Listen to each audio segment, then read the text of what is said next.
Good evening, everyone, and welcome to the championship finale and the longest race of pretty much the whole entire 2026 calendar with Reigel Promotions Esports. It's the World 300, the inaugural event for the NASCAR O'Reilly Series here at the Charlotte Motor Speedway. Of course, we've held events here in the past, but none to this extent with the trophy on the line. And of course, we got 18 drivers tonight signed into competition. Biggest field since Daytona, some 6 weeks ago. So excited to see a great field here tonight at Charlotte Motor Speedway. 200 laps of action, 300 miles coming your way here after Bloodline Sim Sports qualifying. Nathan Puckett, we saw him return last night to competition, first time since spring of 2024. In the 358 Modified Series here back tonight alongside his fellow brother Robert Puckett. Those two right now sit 5th and 6th respectively.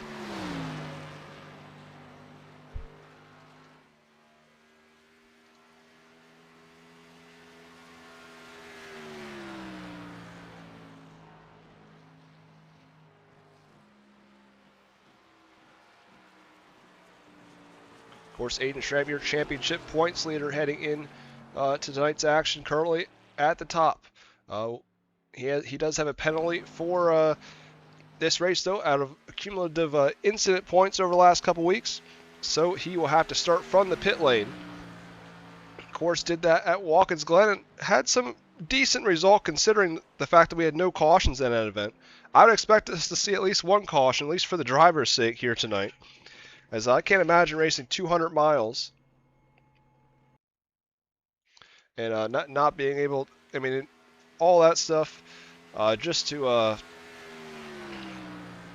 amount of endurance it takes to run 300 miles on the sim. I mean, I feel like it's a long race in our normal 200-mile races, let alone 300. Now we're on track here. Say one of the favorites here. He's been very good on the mile and a halves here in 2026. Of course, both his wins with Reigel Promotions Esports this year. He almost gets in the wall there. We'll see if the lap even counts here at the line. It did not count, but it was a 30 point. Actually did count. Sorry, excuse me. But it was 30.364, puts him down to 7th as Joseph Truskowski goes the second quickest in the 412. These drivers still not touching the track record, which was set on May 28th of 2024 by Rocky Boyd III.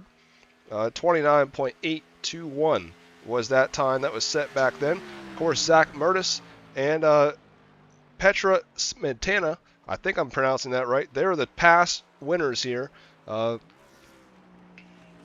the Charlotte Motor Speedway in Pavement Elite Series competition. Peter there won in 2025, then Mertz won the first ever Pavement Elite Series event in league history back on May 28th, 2024 in the Victory Fuel 125. So good to see sponsors continuing to carry over this event each and every year. You see Benjamin Wirt, though, he went all the way to the top of the charts there in the Napa Auto Parts 14. The 30.015.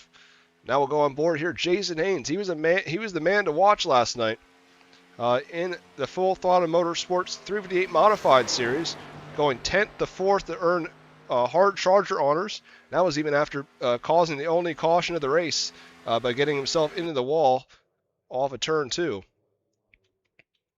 That runs out of time, though.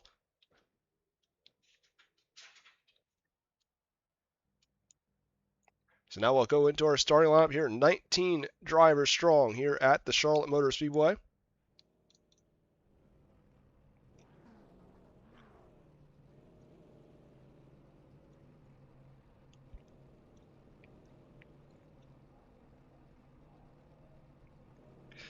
I see the comment there. I am not racing tonight, but typically I go out for practice every single week with I mean, sometimes I get the race in 358 modifieds, but in the Pavement Elite I always go for practice, but then I don't race, so I even disqualify myself, but it still will put me on the lineup. Ben Schwartz, though, driver out of Mifflinburg, Pennsylvania, driving for Reigel Promotions Esports. He goes from pole course to league admin in quite a few of our series that we run. And Aiden Schramm, he'll have to go to the start from the pit lane here tonight in 86. He was scheduled to roll off second, though. Joseph Truskowski will roll off third in the 412. I believe his lone start here in 2026 with the RPES Gaming Pavement Elite Series. His outside of Raleigh, North Carolina, will be the 77 of Sean Smith. Jake Roya in the 10 out of New Hampton, New Hampshire, will roll off fifth. And his outside out of Dawson, Illinois, Matt Hinkle in the 52. Sacramento, California's Jordan Navarro in 96 will roll off seventh. The closest title contender to Aiden Schramm that is in competition tonight. Of course, Josh Slater on vacation with his family. Tonight had to leave today. Was definitely disappointed not have a shot at the title here in the final race. But to Navarro's outside will be Matt Taylor out of Elwood City, Pennsylvania. Ninth will be Robert Puckett in the 30 out of Lavaca, Arkansas, and Austin Griffey, the Pennsylvanian, in the 57 goes 10th. 11th, another Dawson, Illinois native, Kevin Goodall in 29, and his outside the 67, Ty Dickinson out of Grindale, Iowa. Then the 98 of Nathan Puckett will roll off 13th, and 14th, Logan Wentz in the 18 machine. And rolling off 16th, Jason Haynes in 66, and his outside will be the 41 of Aaron Murphy. Both those drivers making their first starts here in 2026 with the series, and Christopher Hibbs out of Illinois as well in 25 will be the final car on your starting grid. So a few new faces here tonight with the Pavement Elite Series. Nonetheless, should be a good one here at Charlotte.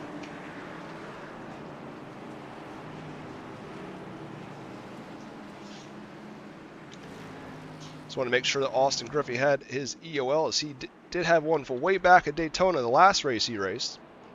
But made sure he had that served. Of course, Aiden Schramm will be on the pit lane here for the start. Already gridded up and ready to go. Of course, will not be able to move until that happens. With iRacing pace car about to head down the pit lane, and away we go. 200 laps of racing here at Charlotte, ready to get going.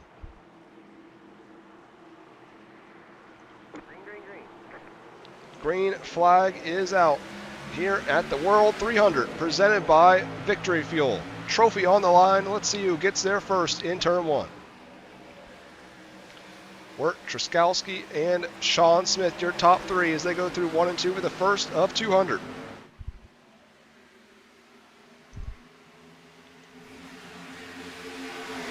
course, you see the look-alike cars back here as Navarro gives a shove to his teammate. Oh, now we got a car spinning. Jake Roya getting sideways there. Cars collected already. Jake Roya tried to keep a hold of it, just could not.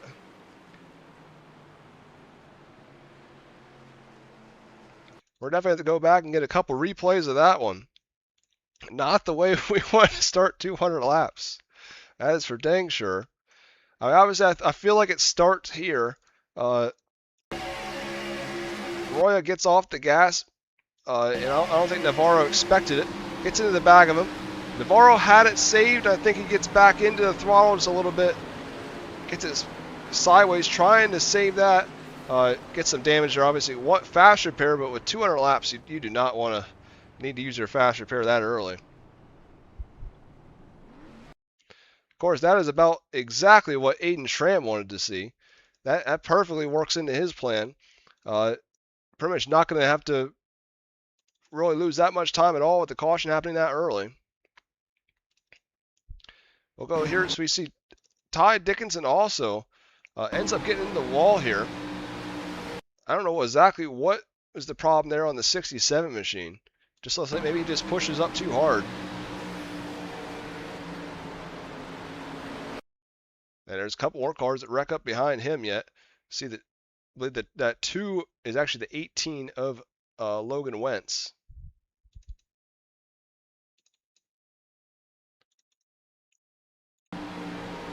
See, it looks like he does the same thing there. He just overcorrects it, gets into the wall. Everyone else, I think, stays out of the wreck for the most part. Oh, 25 just comes in and clears off the 2 just for good measure there. Does look like the 18 of Logan Wentz already going to call it a night. But as we spoke about, I mean, just not the way you want to start the night, but some chaos ensuing already here on lap 1. Of course, unless you have damage, I don't think you'll see any drivers come down pit lane for any tires at this point. They only have 4 total sets of tires tonight, so only 3 change sets in the pits down Dirt Series Promotions pit lane. So you're not going to want to use any of those if you can help it.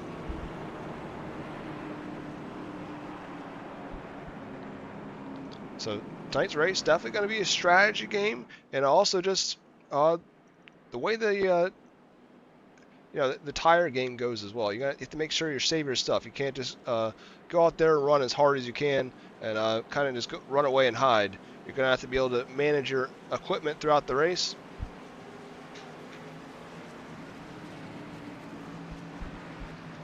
Yeah, as you can see, though, obviously Aiden Schramm still at the back of the lead lap cars at this point, but nonetheless, at least, I mean, he would have been, 20 seconds behind if it would have stayed green, because typically we didn't see the first yellow at Chicagoland last week, I don't think until about lap 90 or so.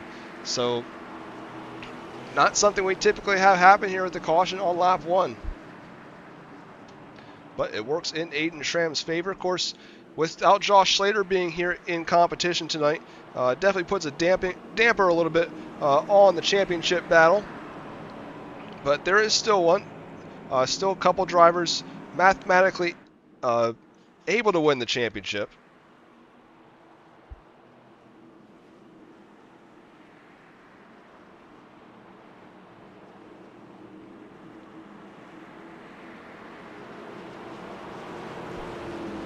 I mean, basically, Aiden Schramm needs to finish 11th or better, even if Jordan Navarro were to win the race. Because with 19 points separate Navarro and Schramm, and Schramm already has 2 wins on the year, so he would have the tiebreaker regardless, I believe. Now, work fires off here, so you're almost going to have to help. If you're Navarro fan out there, you're almost going to have to hope that Aiden Schramm has some misfortune, maybe gets taken out of the race, sort of like what happened at Bristol a few weeks back. We're going to go out here out front. Course driver that saves his stuff quite a bit, but Truskowski also come back through. He had a great run in one of his lone starts in 2025. It was at the Kansas Speedway. I believe that was his debut. But he ran up front in that one quite a bit. Of course, Kansas, not the same. I mean, it's same thing as a mile and a half, obviously intermediate type track, but obviously 3 and 4 at Charlotte is very technical. You have to really approach it a different way than you would per se a normal cookie cutter racetrack.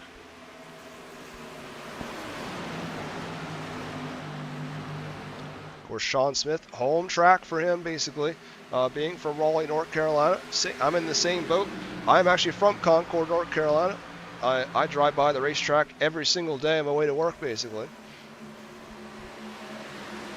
And Navarro, of course, driver that was nearly involved in that early one. Did not need that to partake his night. And Jason Haynes right now in the Monster Energy Drink 66 runs in the 5th spot. Of course, the lone Canadian in the field here this evening. Right, Dickinson, Hinkle, Schramm, and Rooney. Right now, this is your 6th through 9th place drivers. Dickinson now going to take charge. Those two, they were 2 by 2, like Noah led the animals to the ark, but now they're kind of single file back out. Schramm and Dickinson. Those two usually in short run speed usually match each other quite well. Schramm looked to the inside there momentarily. but not able to do it.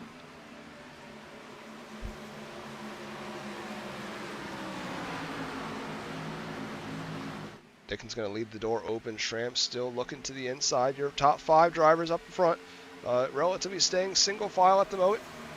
But as I say that, Truskowski now looking to the inside of Wharton. He will have the spots. Looks like same thing is going to happen back here. Schramm now to the inside of Dickinson. Dickinson may be able to use the cars up front here as a pick. Perhaps as you see Jason Haynes also working his way through. He's one of the lone drivers up front here. And he's taking himself to the front as well. They nearly make contact. Couple cars together at the back. It's like Navarro and a couple others get together. Didn't quite see, just too many things happening all at once there. We'll have to go back and take a look exactly what transpired there. Obviously, both your title contenders here taken out in that one. Navarro and Schramm. We were obviously watching Jason Haynes up there. It looks like maybe Navarro there trying to throw the block, maybe perhaps.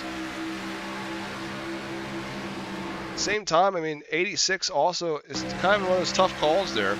86 kind of going back and forth at the same time as the 96 was. Doing the same thing. Both of them really didn't exactly hold their line and show where they were going. At the same time, the 67 was on the outside, of course. And 67 kind of just the meat in the sandwich. He was an innocent bystander, and the 96 gets turned right there in front of him. They all go down backwards down the straightaway. Of course, Ty Dixon's able to drive off, but definitely has some damage there all on the front end.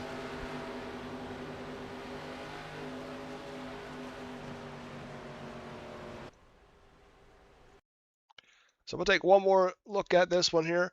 We'll try to go on board here, maybe with Aiden Schramm, see exactly what his point of view in this crash is. Looks to the inside here, 896 going to that, tries to go back up. Yeah, 96 just turns himself on him.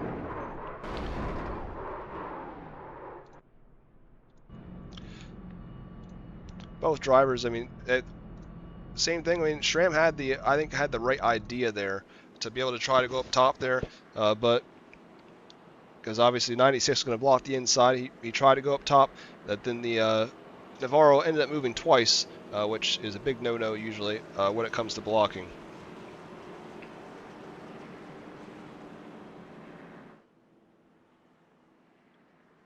So already have 2 cautions down in this one. I don't think we've had 2 cautions in a race since Bristol, and that was, I think, 4 weeks ago at this point. So a whole month since we've had two cautions in a race here with the RPES Gaming Pavement Elite Series. Starting this one off strong, a lot of drivers, maybe a little aggressive here in the early going, trying to get some spots. Of course, like as we spoke about for the broadcast, long way to go in this one. 300-mile race, 50 more miles than any race that we've ran here with the series in 2026. The longest before that, of course, being Daytona, the season opener for us.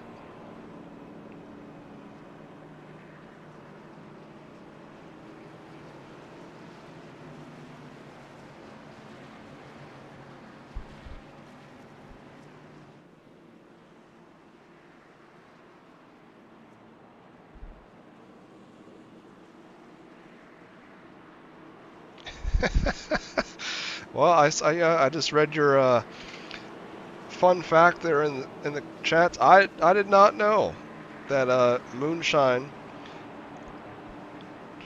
They started, the Scots and Irish immigrants started to make moonshine. I mean, yeah, if you really think about it, that is the way NASCAR started. Obviously, racing for just all the drivers pretty much trying to get to their destinations, the moonshine, as fast as they can during the Prohibition. So in almost a butterfly effect type thing.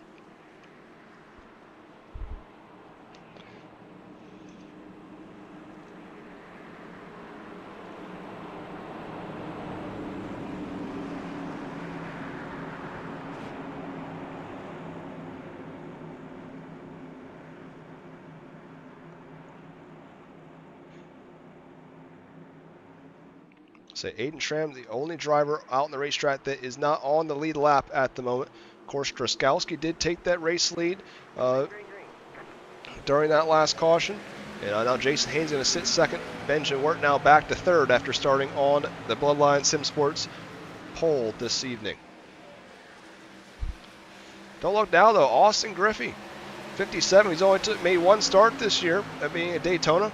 Had to start at the tail of the field here tonight. He's already worked his way up to fifth. Jimbo Rooney, he told me he had a lacrosse game he had to be at for his kids here this evening.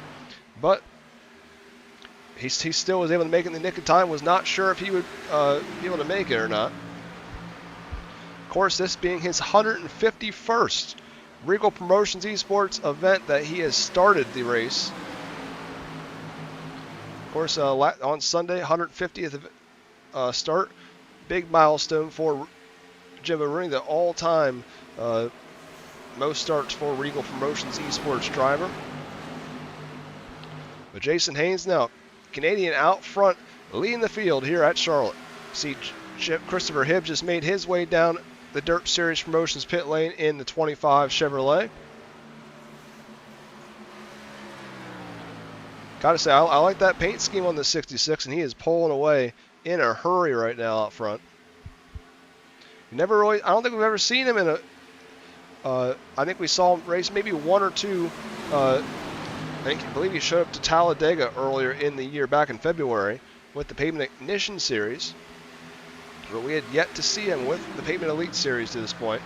See, Sean Smith now made his way by Joseph 𝐏𝐗𝐲. He moves himself up to second.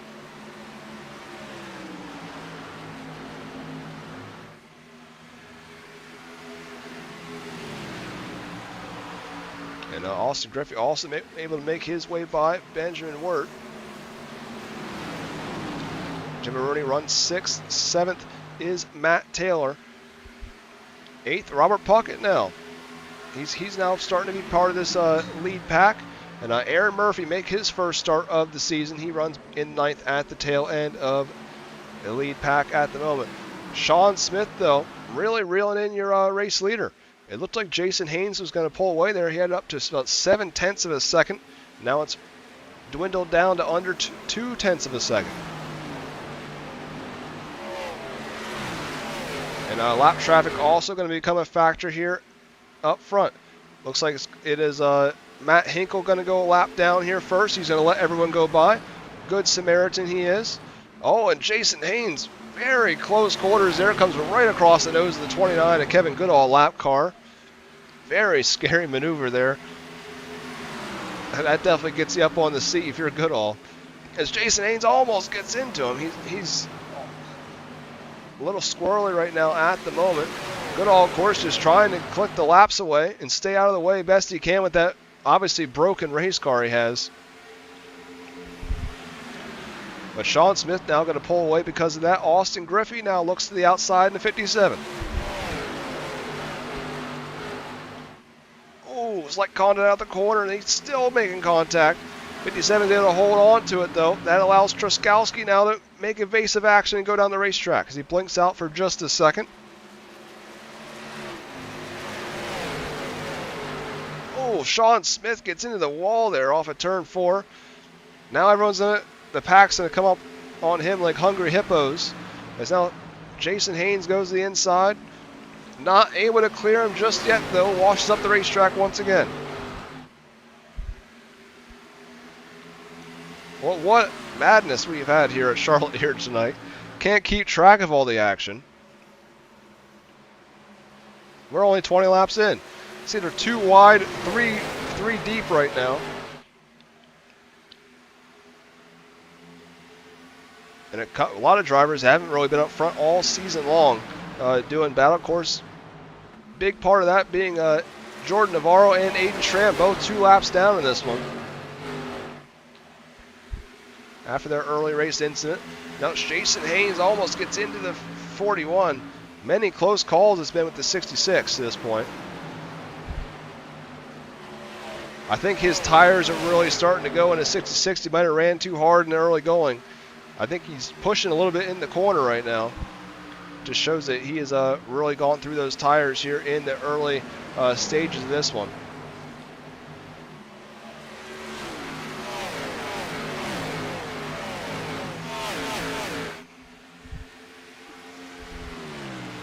Sean Smith, North Carolina native, out front in this one. He has never won a Reigel Promotions Esports event. Of course, long way to go to be talking about that to this point, but finished third last year in the Pavement Elite Series points. Has a best of second, that being at Atlanta, a fellow mile-and-a-half event track earlier in the season. Of course, that was all the way back in race 2, so 5 weeks ago now.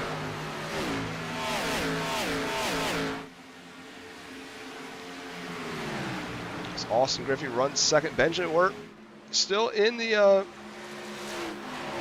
background scenery, I guess you could say,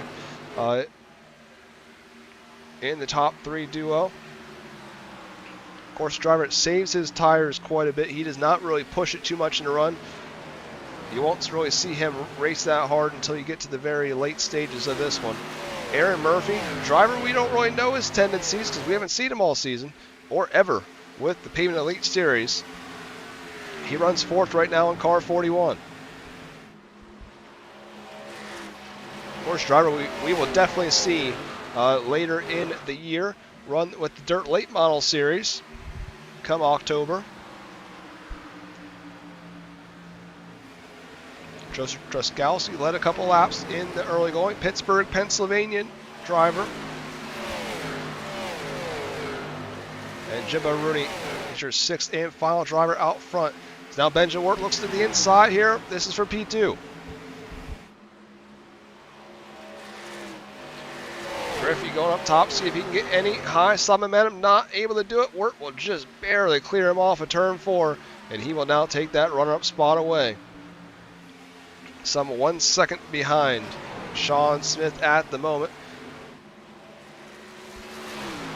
This would be a really good battle here between Sean Smith and Benjamin Wirt when it gets to it. Those two usually relatively on the same strategy when it comes to these events, and also just able to do it. But we're going to get a third 618 engraving and design caution flag. Looks like it might be for Robert Puckett possibly.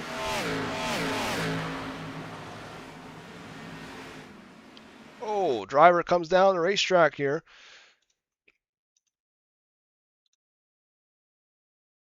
Go back here and see if there's anything that happens beforehand.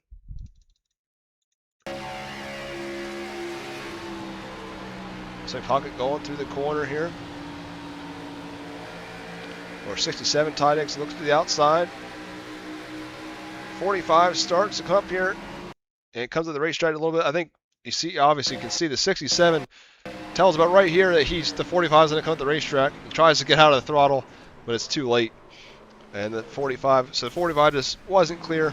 You don't know if really the spotter told him or not, but it just to help the 66 camp even more. He just hits him head on. Has nowhere else to go. Tried to avoid him, but just was out of control, not able to really get there. So tough break for the 66 as well, who led some early laps in this one. As we talked about, though, very wild one here so far this evening.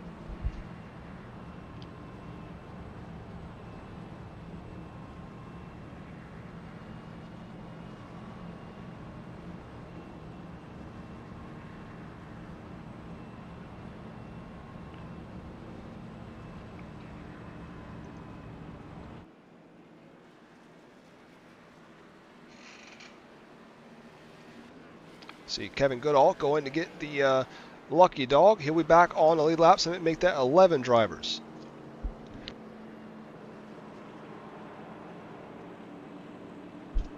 Okay, so make that 11 drivers now on the lead lap at this point, which honestly isn't that many considering the fact that we have 18 drivers out there, but pretty much everyone a couple laps down now after the first couple incidents. Jordan Navarro right now, the first driver not on the lead lap in the scoring pylon. He is 12th. 2 laps down. We got 4 drivers 2 laps down right now, being Jordan Navarro, Aiden Schramm, Robert Puckett, and Jason Haynes. Matt Hinkle's 3 laps down, and Christopher Hibbs is 7 laps down in 17th.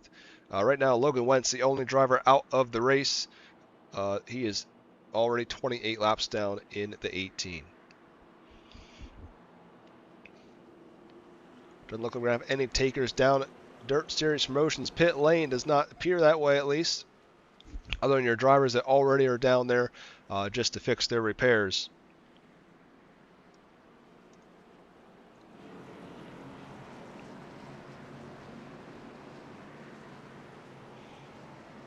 Reminder, next week, it will not be live on the channel, but our next Reigel Promotions Esports event will be the RPES Indy Challenge.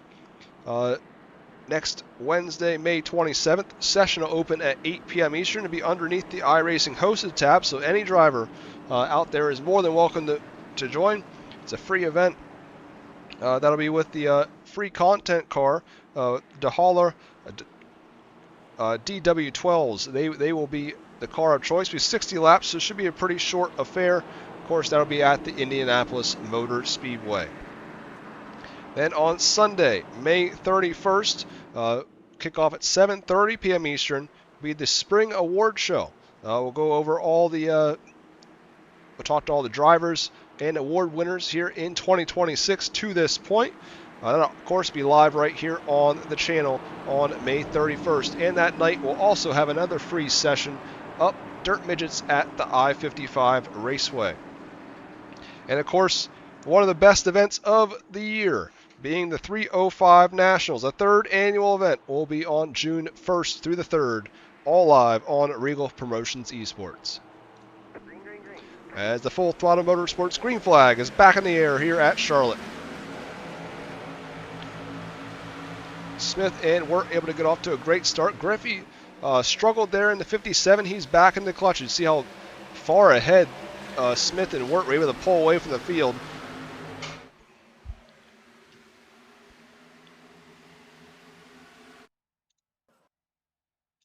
There's a couple of drivers there blink out for a second, but Wirt now looks to the inside of Smith here on the restart. See if he's able to make any move here. He nudges ahead at least for now. Will he lead the lap? Yes, he will. Wirt to the front here in the Napa 14.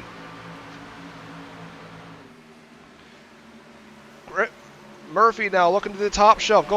Makes it 3 wide, brushes the wall. See what now meeting the sandwich is Sean Smith. Smith backs out of it, says, I don't think so. I don't want to be part of this. Now he negates himself back to 4th. As now Jimbo Rooney doesn't want to stop the bleeding yet. He wants to get on by before Smith gets back into a rhythm too.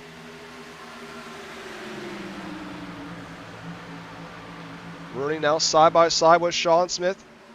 Smith able to drive it in really deep into 1 and 2 as we get another 618 engraving and design caution flag. It's like maybe going to be Aiden Schramm possibly.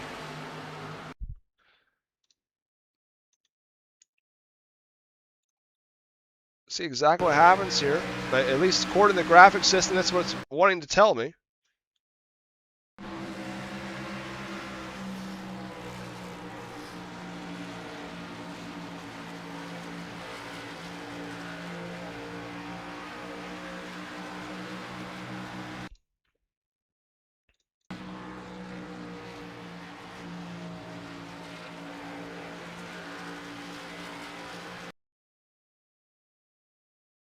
See exactly how far ahead we have to go here. Of course, green light's still out here at this point. Oh, see Robert Puckett involved here with maybe Jordan Navarro, I believe, those 2 drivers there. Yeah. See, sometimes my graphic system wants to be a little funky with it. See, Navarro, he has no back bumper on that car. Yeah, Puckett gets in, goes a little far into the grass here. That sends out the racetrack into 96, and they both crash here on the front stretch. Oh, and that, so I guess graphics system wasn't technically wrong. Aiden Schramm takes a big hit here from Robert Puckett as he slides up the racetrack. Oh, goodness gracious. But yeah, full speed impact here. Robert Puckett, he gets drilled by the 86. See, 45, Robert Puckett, he doesn't even have a his whole left front tire there. Completely off that car. That should about do it for Robert Puckett here for the evening, though. He's been part of 2 cautions already, so he will have to call it an evening. But my goodness, that's one of the biggest flips you're going to see on iRacing without trying, I would say.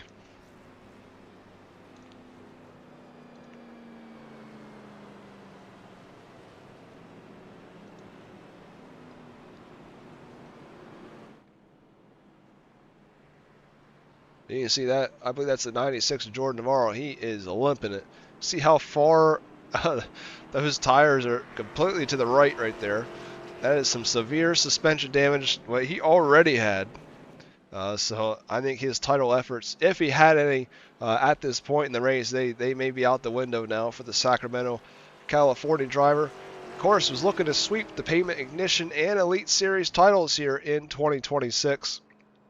But looks like that spell is going to come to an end. Of course, he has the whole rest of the race to repair his car, but he's going to be multiple laps down until he's able to get back out there, I feel. Aiden Schramm going to be the same way, but good news for him is, well, his car isn't smoking like Jordan Navarro. That's one of the good news for him. Second good news, Jordan Navarro is the nearest title favorite, and really, and obviously both of them are going to be in the same boat regardless of the fact right now. The closest other driver in championship fight, the only other driver I think that's even mathematically possible to win this would be Ty Dickinson, I believe. I don't quote me on that. I will have to check to make sure. Yeah, he is 26 points back. So he would need Aiden Schramm to finish 14th or worse if Ty Dickinson were able to win the race to be able to win the championship. But yeah, Ty Dickinson, the only other driver in play in the championship fight. So the only time will tell to see how this championship fight turns out here.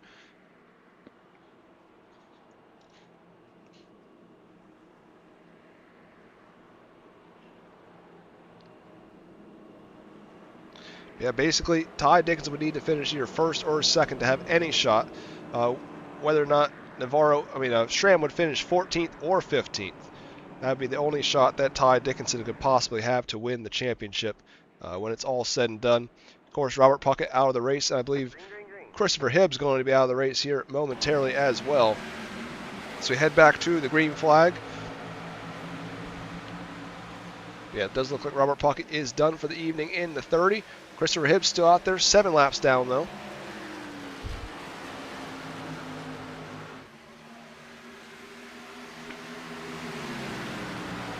We're out front now. Aaron Murphy in second, Austin Griffey third, fourth is Joseph Truskowski. Of course, we just talked about Ty Dickinson.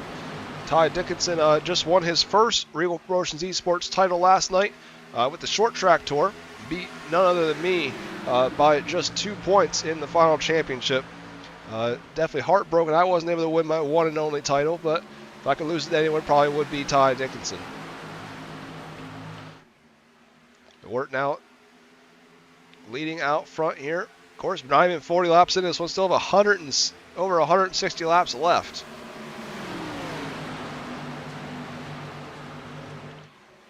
Murphy looks to the outside. Great run. Strong run for the 41.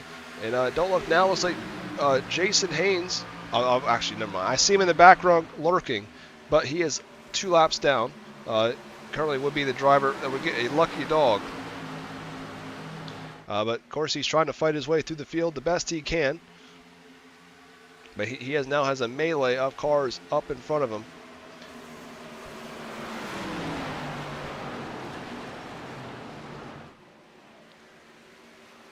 Heard a couple extracurricular activities possibly happening in the background here. see exactly what transpired. Looks like Jason Haynes going to get sideways here. Try to take a look at this while we have a chance. And 27 just gets into him. Got in there a little bit faster than he would have expected. Got into the 66. Looks like no harm done though. Everyone keeps it going. Clean and green. Joseph Truskowski now back up to the front. Course, Wirt and Truskowski, Keystone State drivers.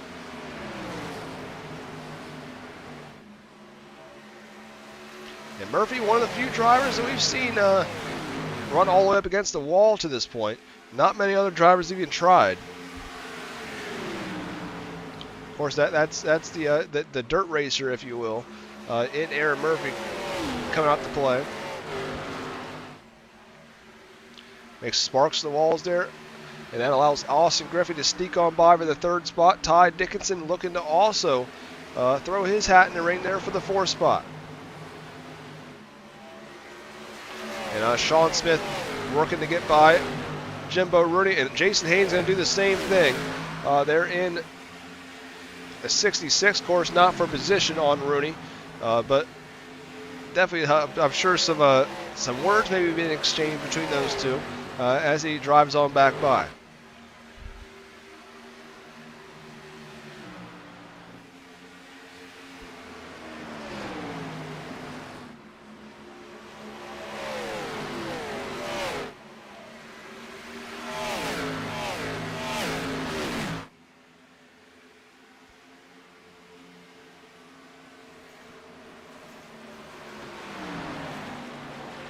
But, like I said, championship drivers right now, Navarro and Schramm sitting 15th and 16th. So everything Ty Dickinson needs to go his way is going that way. I mean, honestly, if you would have asked me before the race, never would have thought Ty Dickinson would have had any shot. And even trying to win a championship. Of course, he has to gain some speed here, though, in 67 if he wants a shot to win that championship come the end of the race. He needs to finish at least second.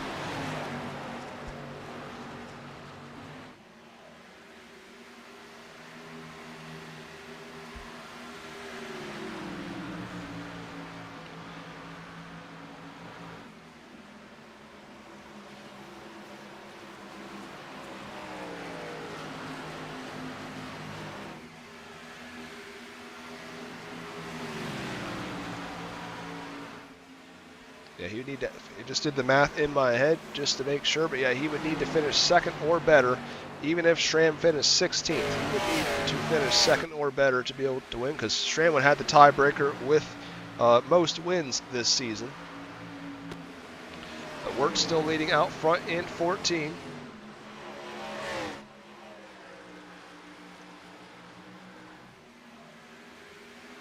Truskowski runs second, third is Austin Griffey, fourth Ty Dickinson. Sean Smith runs fifth, and sixth is now Aaron Murphy. And the 41 as he starts to slowly fall back through the field. Jimbo Rooney runs seventh. That's Christopher Hibbs working on the outside of him. Lap car that is running 14th right now, 7 laps off the pace of the leader. Of course, driver Jake Roya here, he won the championship finale event for the Payment Ignition Series at another mile-and-a-half track, being the Las Vegas Motor Speedway back in March. So nonetheless, that was on fuel strategy. Was able to pretty much snooker everyone else by making it on the long game with the fuel. Maybe possibly with the way this type of race goes, could be the play here tonight as well. So only time will tell if we see Jake Roya back in victory lane. And Kevin Goodall, kind of a comeback story already. We're not even a quarter of the way through this one. He's already got himself back in to prime position here. Back in the lead lap and running with the lead top couple cars as well. As now we're going to see Sean Smith. He is now caught Ty Dickinson. This is the battle for your fourth spot. So they head off into 1 and 2. Sean Smith looking to make quick work of Ty Dickinson, and he will do just that. Sean Smith on by into the fourth spot. Now he sets his sights on Austin Griffey a little bit up the road. We're in 𝐏𝐚𝐯. Both those drivers basically matching each other's pace right now. Both running 31.7 second laps, faster than any other driver on the racetrack lap after lap. And that is exactly why they are about 2 seconds up the road from anyone else. I gotta say, Nathan Puckett here, still on the lead lap. Definitely stark contrast to the way Robert Puckett, his brother's race has gone. At least he's still in the lead lap. Robert Puckett sitting 17th, 19 laps down and out of the race. Already been involved in 2 incidents here tonight. Now 𝐏𝐚𝐯 looking to the inside here as they go into 1. This is for the race lead. 𝐏𝐚𝐯 going to make his way by, and he will. It's a new leader out front. Joseph back out front after about 35 laps or so away from the lead. Now we'll see how Wirt responds. Maybe he'll just kind of stay in line and see what he can do. He may not push the issue here, or he could do the complete opposite. He might try to fight Joseph and try to stay out front. And then also a battle now going on for the 3rd spot. Austin Griffey working that middle to high side, trying to hold off Sean Smith. Now this battle for your final spot on the podium.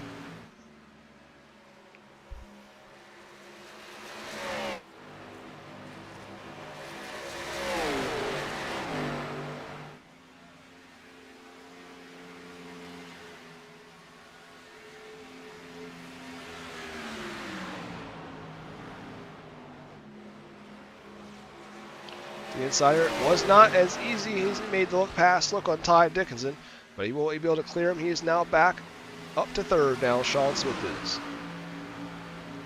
Look back to the field here, see if we can find any other battles. Looks like Jimbo Rooney and Jake Roy, they still running single file. Matt Hinkle in the background there, he is 2 laps down, but he runs 13th. Jake Roy looks to the inside here, and he will make the pass. It looks, maybe he will. Rooney going to stick on the outside for now. See if he can stay right there with him. Roy got a little bit out of shape. He falls back into the clutches now. So Rooney going to keep that spot. And Hinkle also going to make his way by. Roy going to fall back in line. Nathan Puckett a little bit back, ways past them. And last car on the lead lap, and that will not be for long. That being Matt Taylor, one of the first drivers to make a green flag pit stop here this evening. Sure, he'll get 4 tires and fuel on that Velocity Motorsports ride. Your leader still out front, leading the way, but now we could see drivers start to come down into the pits.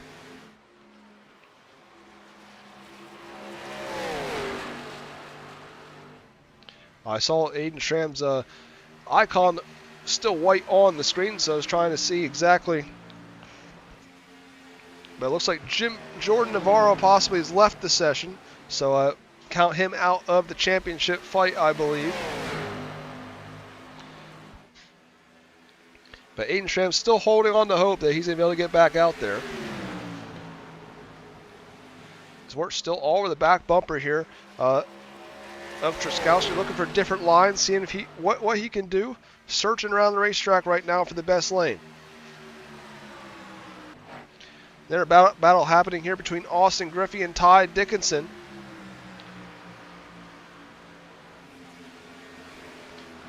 Dickinson now, of course, on the inside in the 67. 57 on the outside, Austin Griffey.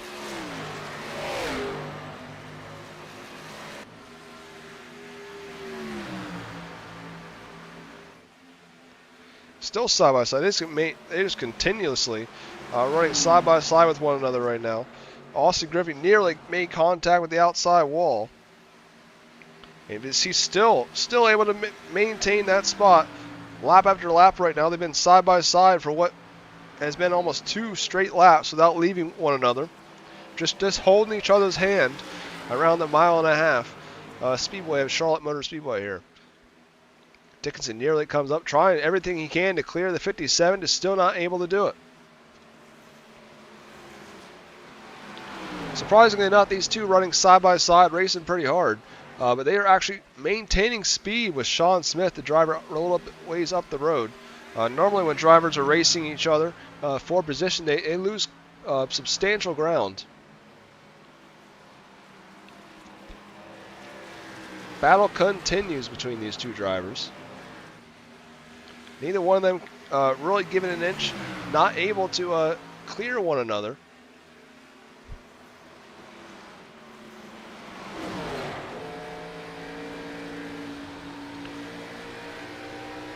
Still, Griffey, that high side momentum just too difficult to make a pass. Of course, Ty Dickinson, one of the cleanest drivers in the league, not going to run you up the track at any point. That's almost, I feel like, what he'd have to do at this point.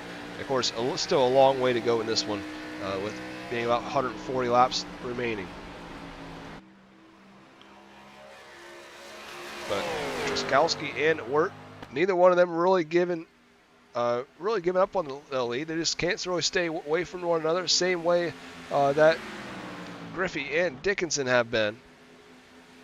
Dickinson kind of has fallen out of the battle for now.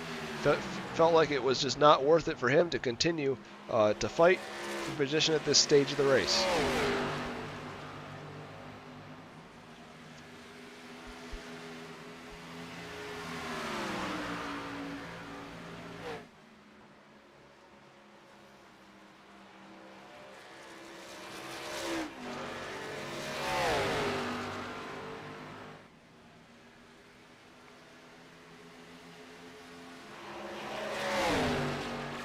A new update on the points with Aiden. If Aiden Schramm's able to make his way back out onto the racetrack throughout this event at some point and just make 2 laps, he will be able to pass Jordan Navarro. And that would make him get 2 more points towards his championship chase. So then that would make Ty Dickinson have to win the race to win the championship. Obviously, he's not able to make it out, then Ty Dickinson just had to finish second. But that is basically the scenario in which Ty Dickinson would be able to steal the championship away here in the finale.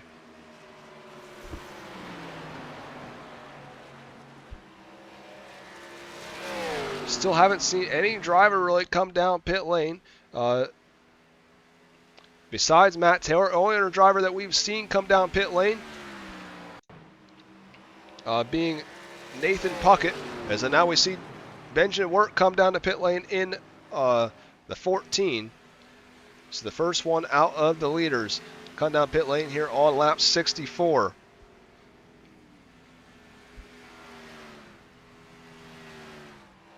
We'll see how long 𝐏𝐚𝐲𝐬 stays out now in the 412. He's going to continue to click laps off.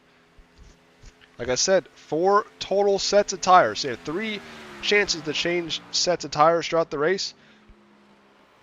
To my knowledge, none of the drivers out front have used any of their sets to this point. So they will still have 2 left after their first initial pit stop. Of course, hitting about lap 65. That would put you about lap 125, 130 range. So you might have to pit again, then you just take that set to the end. Of course, you might push this set here a little bit longer when you get to the in the middle stint there, so you can have a fresher set there for the longer run at the end. Really up to the driver and what they want to do, whether they need track position or not. Of course, the earlier cautions, this might be a good play here on 𝐏𝐚𝐲𝐬's part. Didn't have to really race as hard, obviously, when you're clicking the caution lap, so I had 3 cautions there in the first 30 laps or so. So this might be a prime opportunity for him to be able to click the laps away without losing too much time to the drivers behind. It looks like Wirt right now, he is the first driver out of the drivers that came to pit lane. Ty Dickinson being second as he just exits now. So Dickinson actually able to overtake Austin Griffey there coming to the pit lane. See, he must have got in faster than the 57 driver did. So 𝐒𝐴𝐚𝐲𝐬, Smith, Goodall, and Aaron Murphy, the only 4 drivers that have yet to come down Dirt Series Promotions pit lane.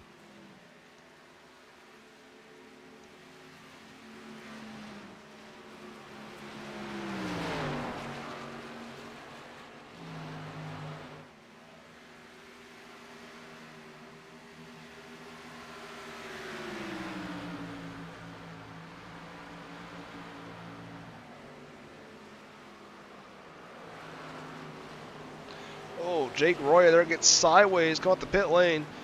Near a disaster there in front of your race leader. Of course, that's definitely not going to help the 412.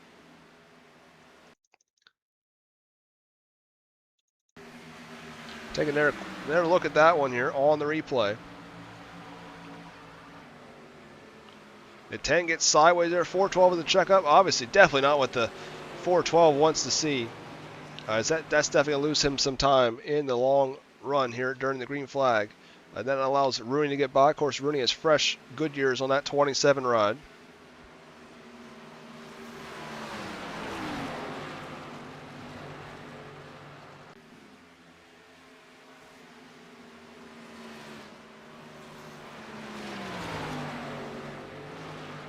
𝐒𝐴𝐚𝐲𝐬's still running the long game here. Obviously going to lose out on this initial run, but he should have the freshest tires of anybody if he works the strategy and the cautions don't fall in a bad spot for him. He should have the freshest tires of anyone when it comes to that final stint in this race. Sean Smith also still out there in the 77. Aaron Murphy did make his way down pit lane while we were watching the replay of that incident, but Sean Smith, Goodall, and 𝐒𝐴𝐚𝐲𝐬 still out there. And we get a yellow, which that kind of throws a whole wrench in all the plans. Exactly what those 3 drivers that are out there on the racetrack wanted. Is now everyone's trapped a lap down, and they're not going to be able to pit. And those drivers are going to be all rack and stacking behind the iRacing pace truck, iRacing pace car. See a pace car flying through there, going by all them, but then now they'll be able to get almost a free pit stop. Obviously, do not lose near as much time. Get fresh tires and track position. So everyone's going to get a wave around as long as all these drivers out front pit, which obviously they should. Unless they just really want to mess. Unless they really want to mess with the drivers behind. Otherwise, it would not make any sense not to pit at this point.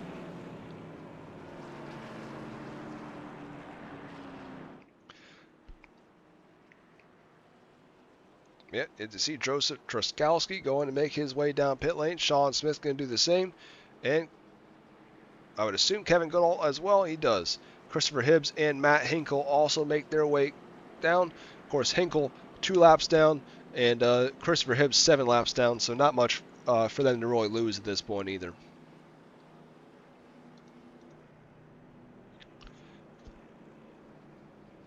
As I would fully expect a long green flag run coming here in the long run as well.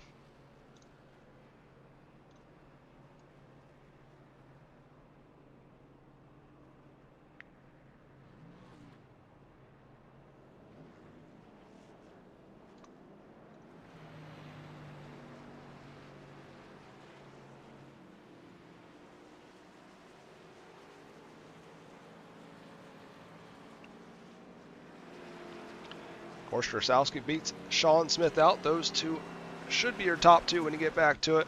As Wirt and everyone else get a wave around, but they'll still have to start behind those drivers just came down the pit lane. I at least would assume iRacing will put him back behind the 29, since the 29 already come out pit road, but as yep, they'll let him by. So yep, Wirt should sit 4th in the starting order when they get back to it. And Dickinson, your top driver, poised to maybe take the championship if he can get up there in the top 2 possibly.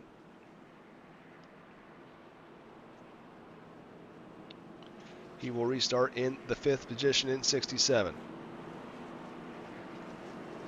Of course, the 66 of Jason Haynes, Jake Roya, 15 of Matt Taylor, and the 41 of Aaron Murphy. All those drivers looking to get their lap They're wave around here to get back on the lead lap, or at least get one lap back. Let's put it that way.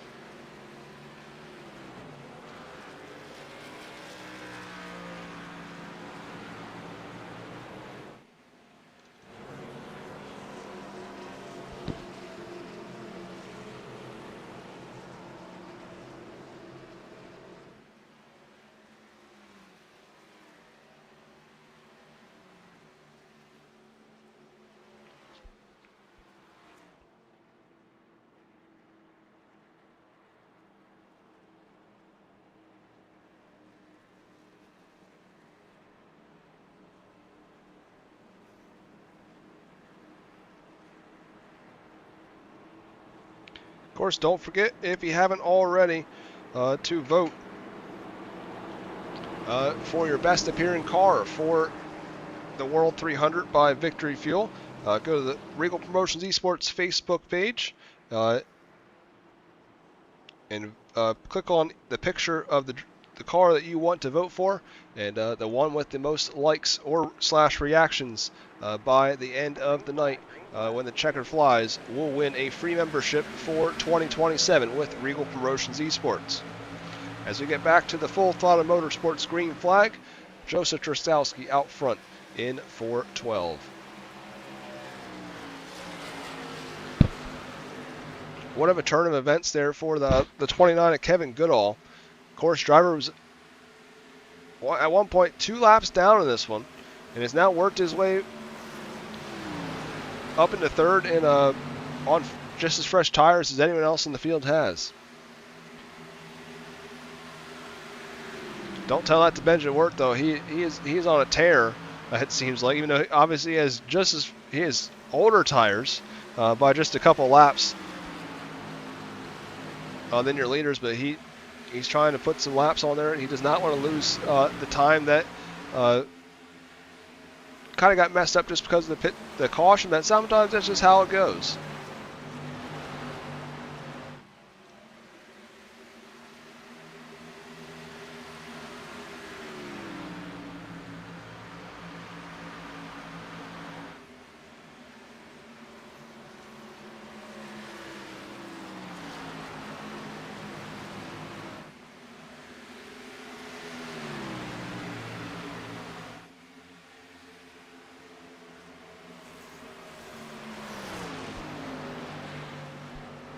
Sean Smith restarted second. He was able to pull away there on the restart. And now Benjamin Wirt now reeling in the 412 of Joseph Trzaskowski. For reference right now, Sean Smith's last lap, 30.7. The only driver except for Austin Griffey that is in the 32nd bracket at the moment. Of course, that is nearly qualifying speeds from earlier this evening. It's now Wirt looking to make easy work of the 412. And he'll go around the outside, at least maybe. Trzaskowski not really letting him go without a fight for the moment, but Wirt will have the spot now. Austin Griffey just made his way up to 4th. He just passed Jimbo Rooney in turns 3 and 4. So move the 57 back up to 4th. 5th, Jimbo Rooney, and now 6th is Ty Dickinson. That is your top 6 in the running order. And 7th is Nathan Puckett. Kevin Goodall has fallen back quite a ways. And now he's down to pit lane. Wonder what possibly could have happened to Kevin Goodall. Says maybe he possibly crashed according to this, and he did. He spun out backwards around the back straightaway. So I have to see exactly why and what happened to the 29, but definitely a nice announcer's curse right there from me, just a little bit. Said how good his night had turned around, and just as fast. Now he's behind the 8 ball once again.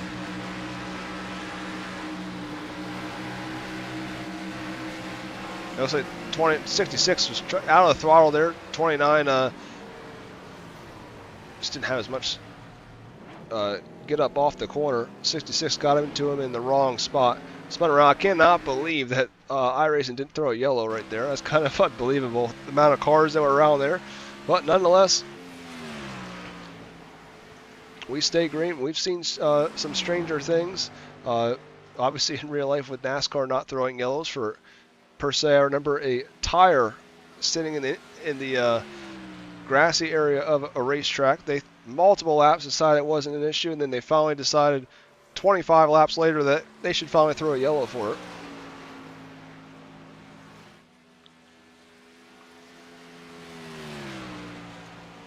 But Sean Smith on a tear right now. He is just pulling away from the field, running fast lap after lap. 4 seconds out front right now over Benjamin Wirt.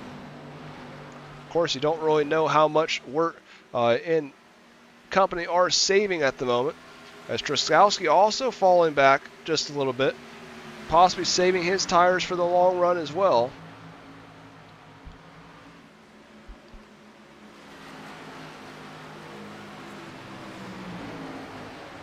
You got to wonder. Normally we see really long runs with the Pavement Elite Series here with Reigel Promotions Esports. So you don't really know when the next caution is going to come. Obviously tonight we've had the most cautions we've had since this Bristol. I think we had either 5 or 6 at Bristol. Of course, you expect that from a short track. We didn't have a single caution. I think we only had 1 caution at a 1.5 miles all season until this evening. So we could easily go the rest of the distance without ever seeing another caution flag possibly. So strategy-wise, it really keeps you on your toes.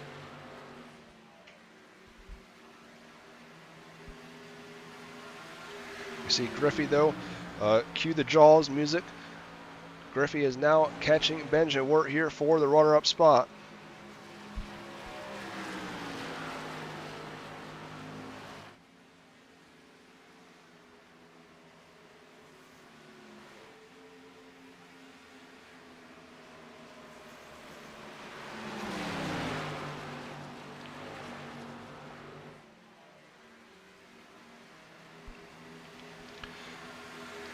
Right now, like I said, Griffey obviously has a little bit of help from the draft as well, allowing him to kind of tow behind the 57. See him goes back up to the top shelf, see if he can get any high side momentum.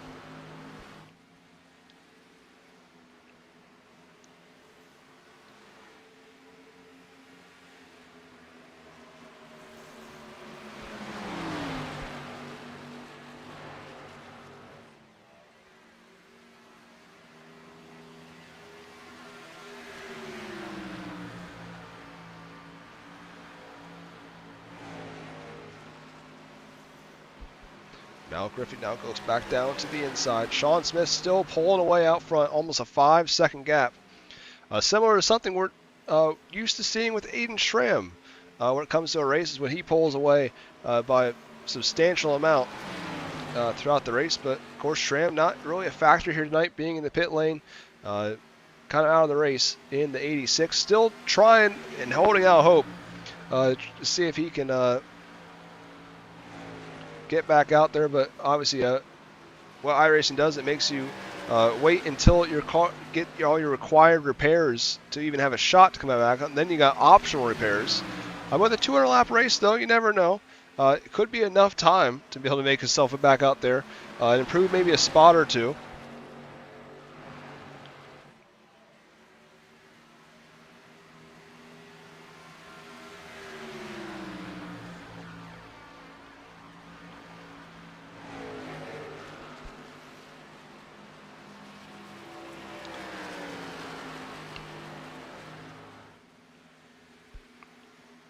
Now Wirt has started to squeak back away from Austin Griffey. A little ways back, Ty Dickinson runs 4th. Course in pretty good position right now. Needs to finish a couple spots higher if he wants to win the championship, but he's definitely in the hunt, at least at this stage of the race as we near the halfway point in the World 300 by Victory Fuel. Of course, winner here tonight goes home with a custom trophy courtesy of 618 Engraving and Designs. Of course, champion will also pick up a custom trophy for their efforts as well. Josh Slater will be going home with another custom trophy thanks to 618 Engraving and Design. Course driver not able to make the call here tonight, but came into this race only 1 point back from Aiden Schramm in the championship. Very impressive throughout the season. He is your Rising Star Award winner for 2026. with the Elite Series. Scour the field here, see if we can get any battles that are possibly happening. We're down to 7 cars on the lead lap now. Nathan Puckett kind of just caught in the middle of Rooney and 𝐑𝐏𝐄𝐒. 𝐑𝐏𝐃𝐄𝐒, I am sure, saving his stuff. You could say almost too much, maybe, as he is obviously 10 seconds back from one of his rivals there in the earlier run. And Smith, 16 seconds up the road now. As we keep talking about, though, still a long way left. Until we get past maybe like the 120 mark, I wouldn't be too worried for concern if I were in the 412 camp. Matt Taylor also going to make his way by there in the 15, not for position. Of course, Matt Taylor 1 lap down in the 10th spot right now. Still 13 drivers out there working their way around. I mean, as Kevin Goodall has now made his way back out after that incident that we saw some laps ago under green flag conditions.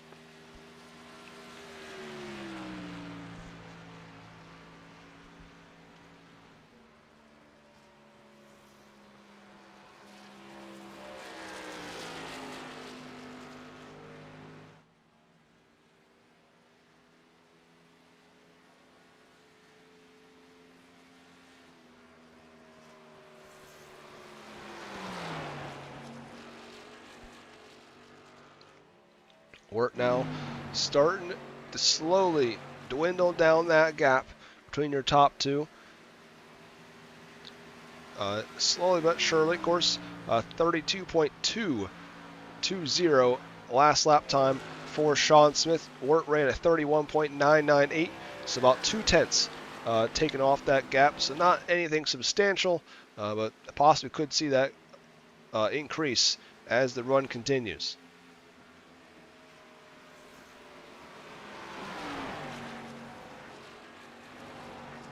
Of course, just to show the sheer length of this race, we are up, as I said, we got a 618 engraving design caution flag.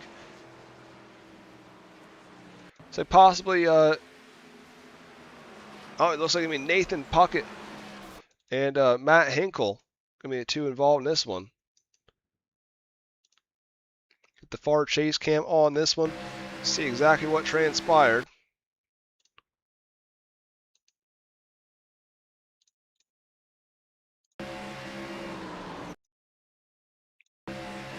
'98 gets in the wall there. Came down the racetrack just a little bit as a result, obviously.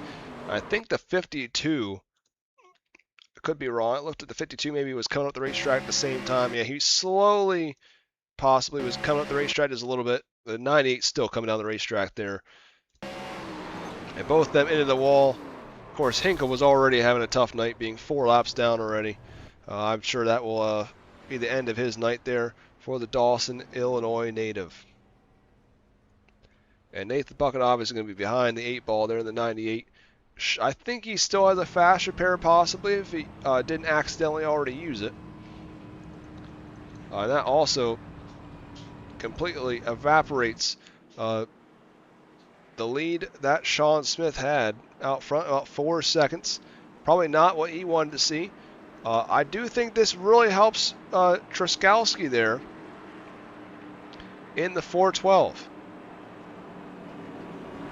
As obviously he was saving his tires, I believe, there in the back.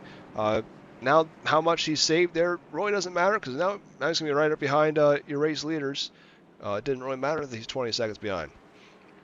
It's not a virtual safety car like you might see with Formula One, obviously.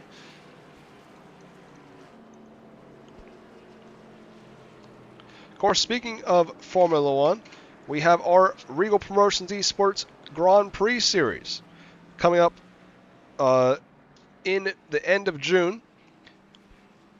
We won't be live on the channel with each race, but we'll have highlights that we post each and every week. Those races will happen on Monday nights starting June 29th.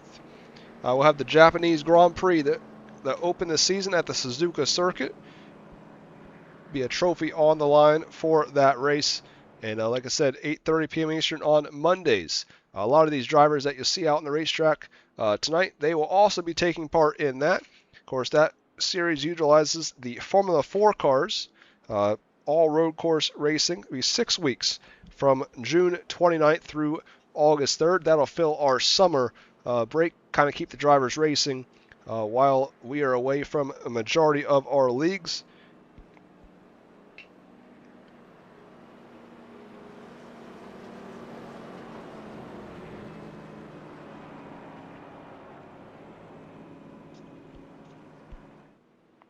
But the month of June is going to be a very exciting month for Reigel Promotions Esports. We talked about earlier the award show on May 31st, and then June 1st through the 3rd will be the 305 Nationals. Of course, first event in 2026 for the 305 Sprint Cars. A series that has been really a staple with Reigel Promotions Esports ever since its induction at the end of 2024. And Jimbo Rooney, driver, is out there tonight, obviously. Two-time champion of the 305 Sprint Car Series, not racing in 2026. So we're going to see a new driver out front. Of course, Rooney was never able to win 305 Nationals. Last year's champion, Derek Jones. We'll see who's going to be able to take home the crown here in 2026.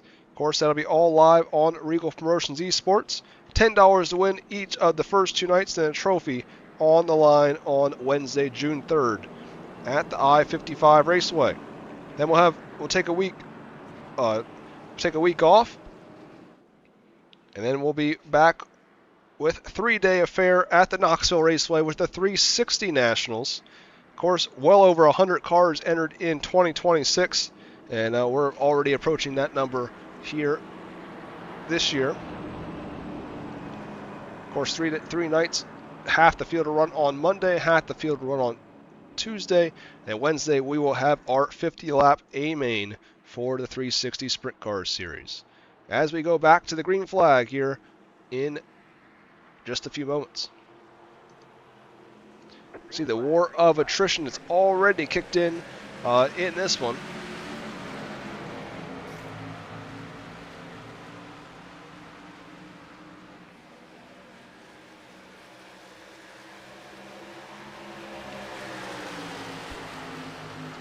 We're now to the outside of Sean Smith, and he will now take the race lead. Of course, we're about to complete the halfway mark in this one.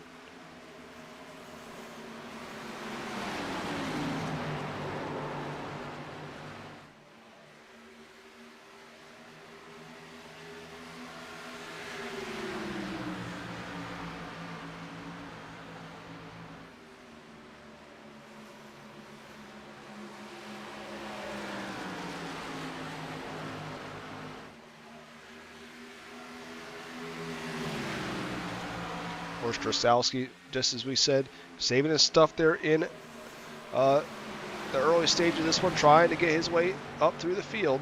Has now worked his way back up to third after kind of hiding in the pack.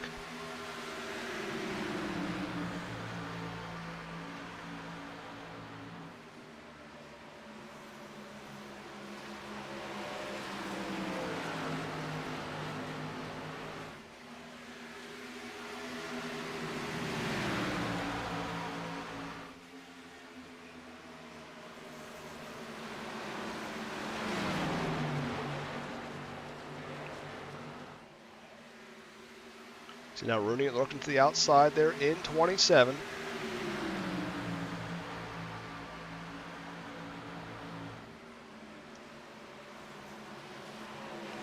Strauss almost come to the racetrack and wash up into the 27, able to keep out of it and live on to see another day. Rooney now shoots down the back straight. He's solely into the third spot now.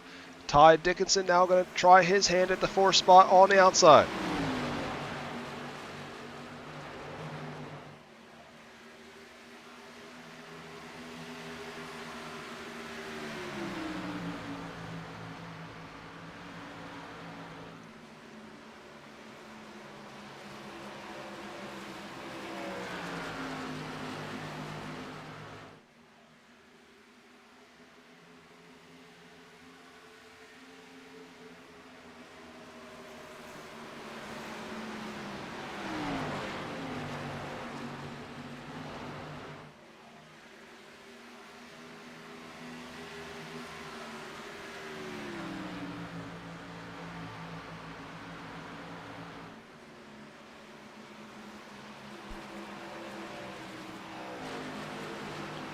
Jimbo Rooney already catching Sean Smith for your runner-up spot. He'll be there in probably about a lap's time.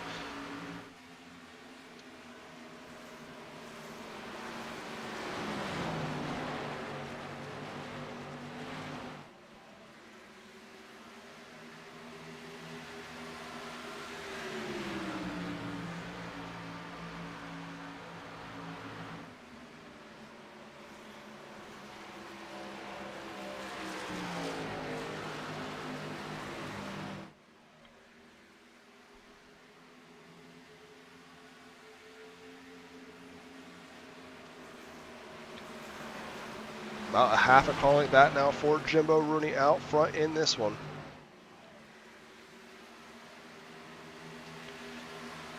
Looks to the inside here. Maybe we'll be able to take a peek. Not gonna. Yeah, I thought maybe Sean Smith's gonna close the door, but he leaves it back open. Rooney now gonna try his hand at the inside. It looks like he'll drive on by the 77. Of course, Ty Dickinson in the background as well. He may be on Sean Smith's back bumper in a couple laps as well. But Rooney now will see if he can reel in his teammate Benjamin Wirt out front.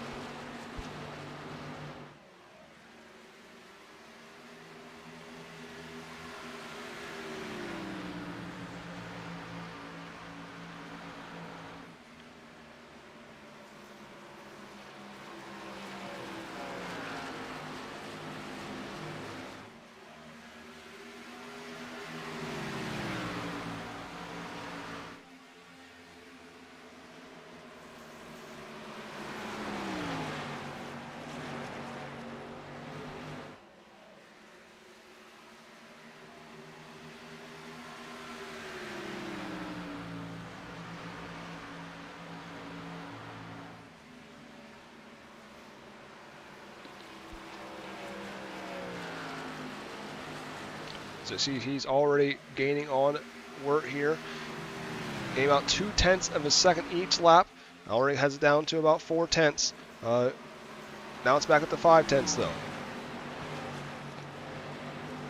Same thing with Dickinson and Smith. They're nearly matching lap times right now.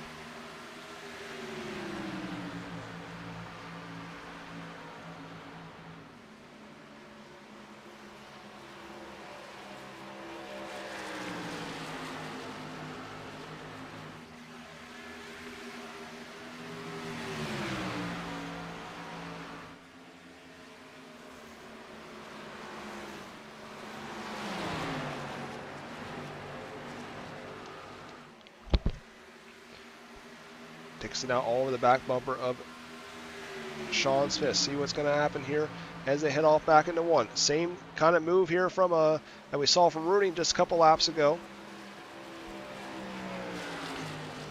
Dickinson's going to slant the racetrack there, try to get some momentum off the corner, and he will do just that. He'll pull back out front in 67.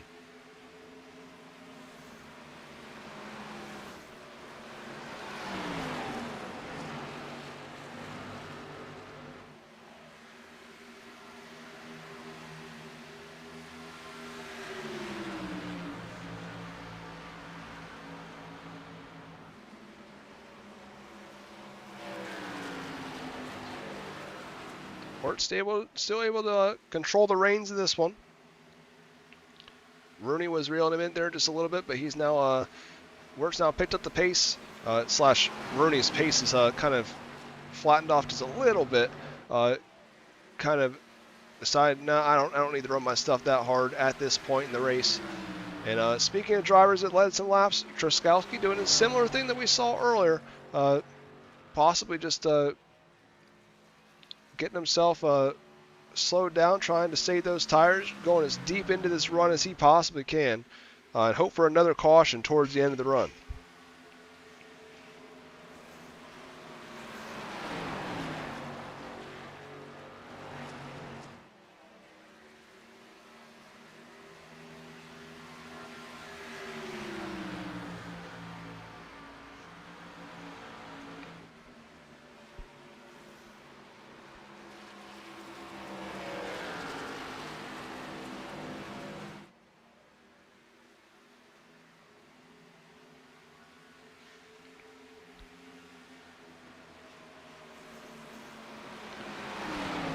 Rooney right there. We'll see if he's really going to force the hand or he's just kind of lay off for now. Of course, this one really down to a I would say a 6-horse race in these closing 85 laps. Obviously, most drivers either out of the race at this point or a couple laps down, just like Christopher Hibbs, for example. Matt Taylor still 1 lap down, only driver a lap down, so as long as he can keep clicking the laps away, he should be able to get that lucky dog if we ever do get another 618 engraving and design caution flag, which at this point could be hard to come by. Only time will tell, though. Right now, this is the closest drivers out on the racetrack.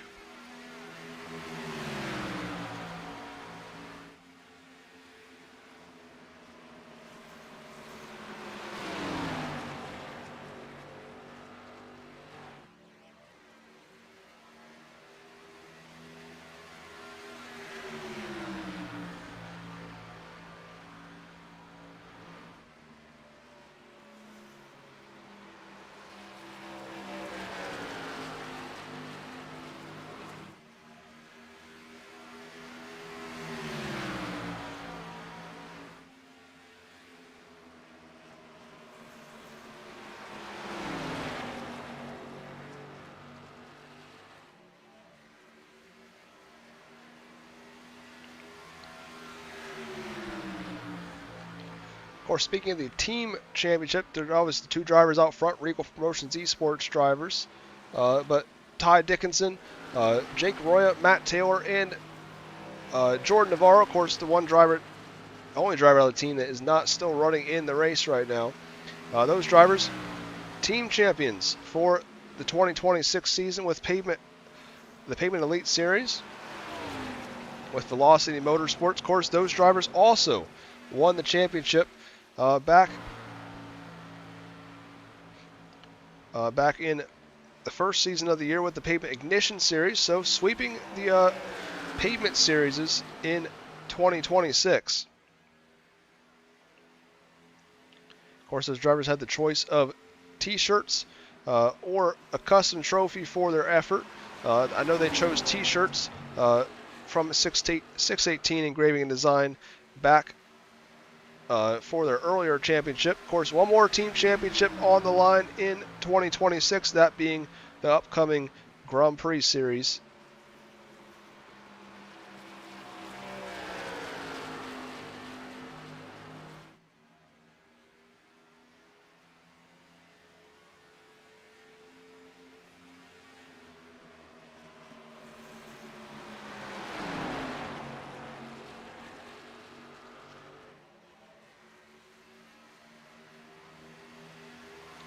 We're still holding a steady advantage over Jimbo Rooney. 3rd place right now, Ty Dickinson. Of course, as we talked about, Ty Dickinson needs to get to that 2nd spot by the end of the race.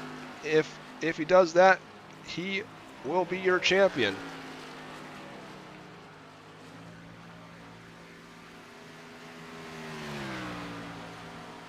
If he finishes 3rd where he's at right now, he will be tied on points with Aiden Schramm. And Aiden Schramm has 2 wins on the year, and that is the first tiebreaker.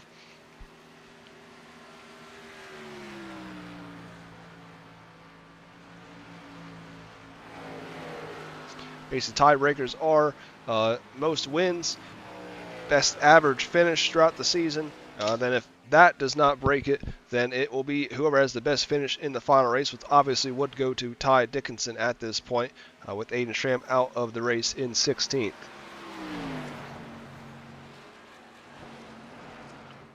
Sean Smith looked like he was in the lead quite a few laps. Of course, race is not over yet.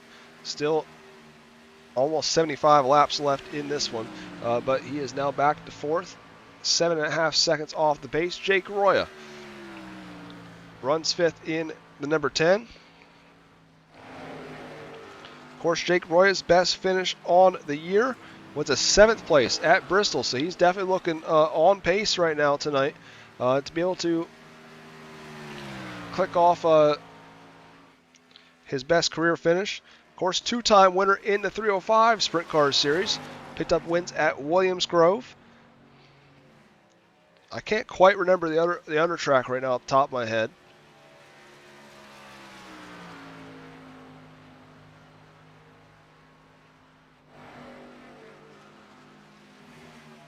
But Sean Smith, of course, second place finish at Atlanta to none other than Benjamin Wirt earlier in the year. That is his best career finish with the series. And then Matt Taylor, driver, he's been very good at Daytona, but has not found too much success otherwise when it comes to the Elite Series. Of course, picked up his first career Regal Promotions Esports win a couple weeks back in our short track tour with a win at Hickory in the late model stock division.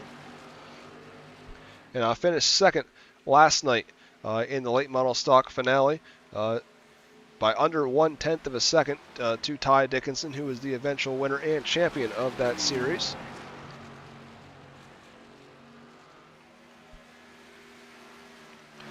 As we talked about last night, Ty Dickinson, 4th straight week he finished third.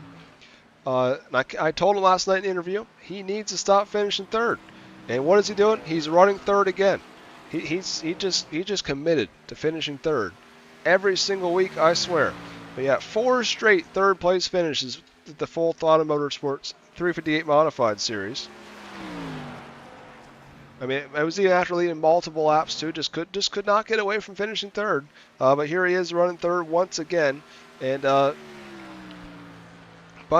he needs to do better than that. If he could finally break the curse of finishing third and finish second or first, for example, he would win the championship. That's all he has to do is break the curse. So we'll see if he can do it. But the Grindel, Iowa driver, obviously sit fourth coming into the points tonight. So really thought he was out of it coming in, but everything's gone his way to at least give him a shot at this point. As we see Benjamin Wirt comes to the pits from the race lead. Going to come down to pit lane for his final set of tires in this one. Of course, he pitted about, I want to say about lap 64 or 65. So he still has, so he went pretty far on that run, going all the way to lap 30. So he went about 70 laps on that run, so he'll try to do just that here once again. He's pretty much equally broke up the runs. Of course, that's to be his longest run yet by about 5 laps, but he's hoping that he can have a big enough advantage maybe to be able to work on by. Now you see Ty Dickinson goes on around. Benjamin Wirt now will be a lap down along with Matt Taylor. He'll be back in 6th. So now Jimbo Rooney assumes the point out front.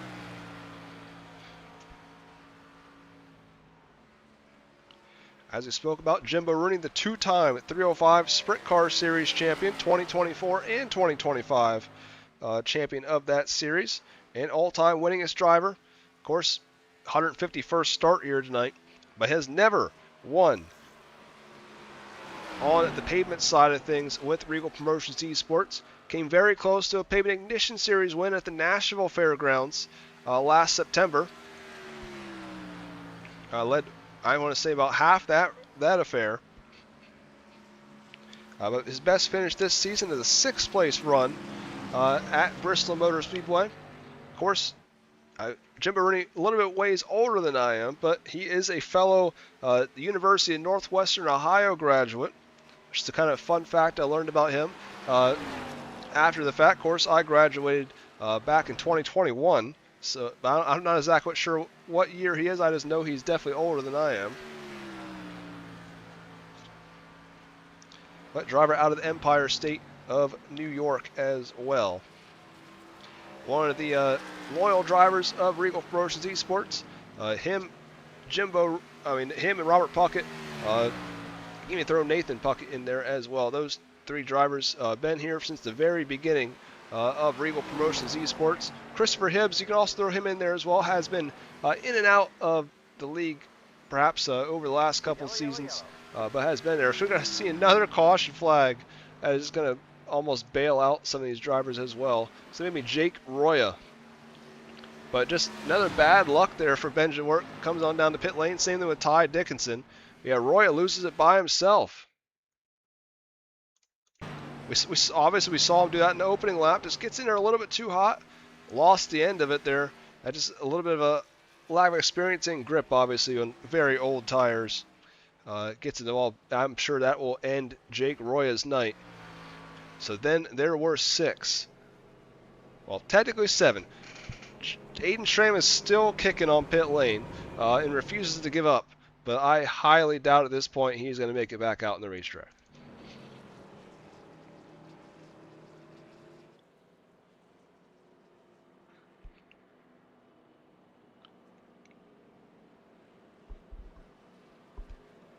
Sean Smith comes down pit lane. Surprising not to see Jumbo Rooney come down pit lane yet.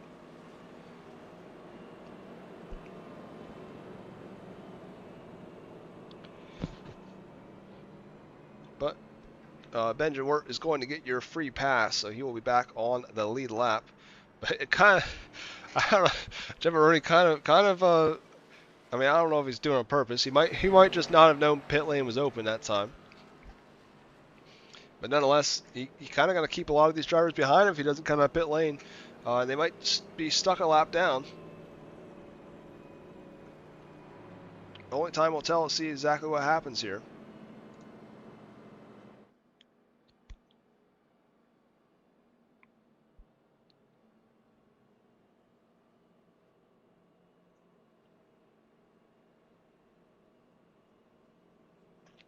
Of course, we're about to eclipse the 200-mile mark, so only 100 miles left in this one. Of course, 134 miles is, 134 laps, excuse me, is 200.5 miles around the Charlotte Motor Speedway.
But Jumbo Rooney stays out on the racetrack as the iRacing pace car lights are out. So we'll go back to racing here.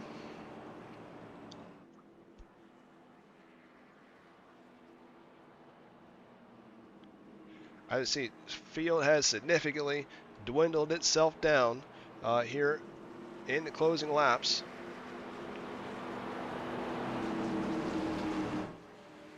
Joseph Truskowski was also able to go down the pit lane. He won last start to come down pit lane. He'll still be in the lead lap, but he'll obviously have to start at the tail of the field as pace car is off down Dirt Series Promotions pit lane. Green's out. Green flag. Green flag.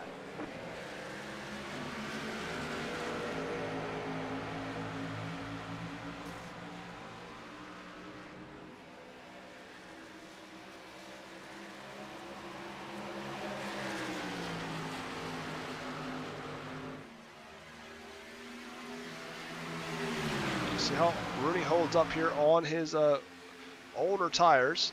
Of course, Sean Smith came down and got that last set he had. And maybe Rooney doesn't have it, or something. I would hope, but you never know. Maybe he accidentally used it earlier in the race, possibly. Sean Smith looking the inside here. Of course, this is a big win for Sean Smith if he's able to pull it off. Obviously, it would be his first career win in any of our series to this point. Of course, I'm sure he's going to be in attendance this weekend at Charlotte Motor Speedway to watch the annual Coca-Cola 600. I'll personally be there myself this weekend for the first time ever. I've lived here for almost 2 years. Well, yeah, basically 2 years now. Never seen a race at Charlotte Motor Speedway. Of course, been to the dirt track multiple times. But last year I went to Port Royal for the Bob Weicker. Of course, that rained out already. So I will definitely be there this weekend.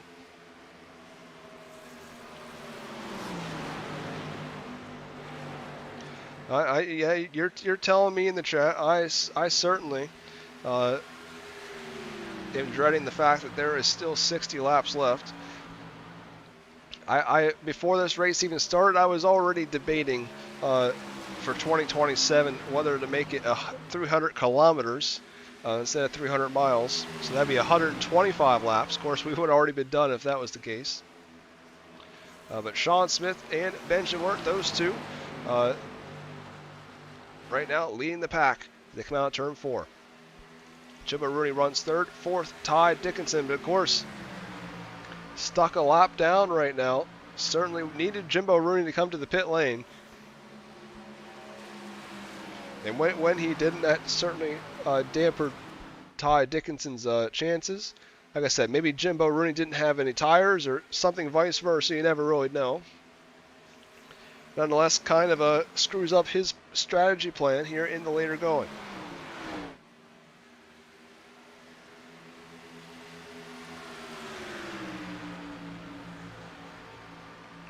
Sean Smith and Benjamin Wirt, those two battled tooth and nail at Atlanta in a similar, longer, obviously Atlanta very well known, the old style Atlanta, for being a tire management game.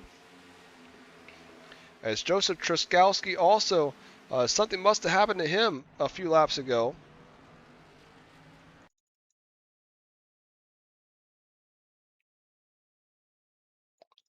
We'll try to take a look here exactly what transpired.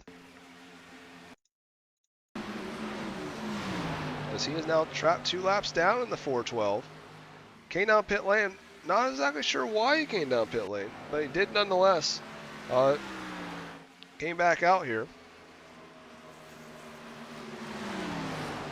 I don't think he did not look like he got in to anyone or the wall, for example, so you don't think he had any damage.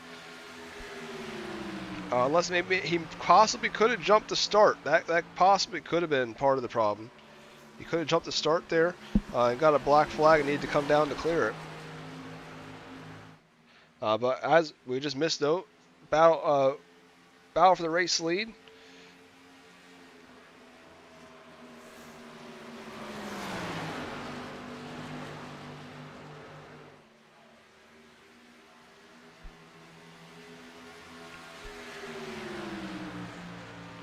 Wirt now leading out front in the 14 Chevrolet. Sean Smith still in tow, not really letting him get away. Those two were running very similar lap times. Jimbo Rooney a little bit farther ways back, of course, almost 8 seconds back. The only other driver on the lead lap at the moment in 27. Of course, Ty Dickinson not all that far behind your top two, but it sucks being a lap down. So we're 50 laps left yet. I mean, like I said, I said this when we had 7 cars out there, that I did not think we'd see a caution flag, but yet we did.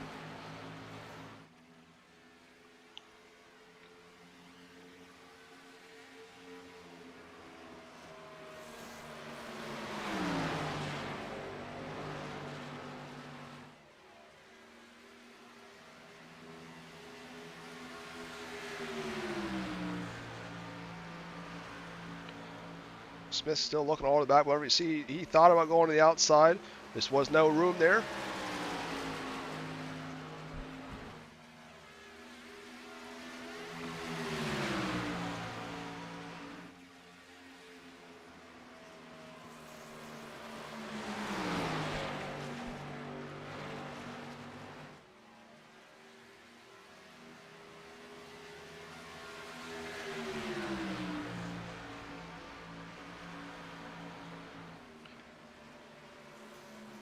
Of course, Sean Smith also, if he's able to just maintain pace, this could be the best situation for him.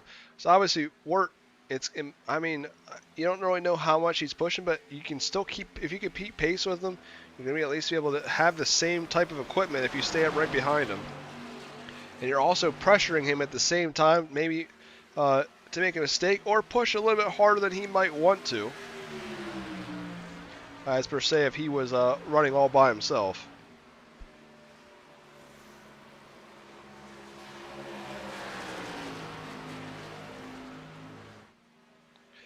I guess also this is probably one of the best times, if any, to announce the Pavement Elite Series and Ignition Series will be combining in 2027.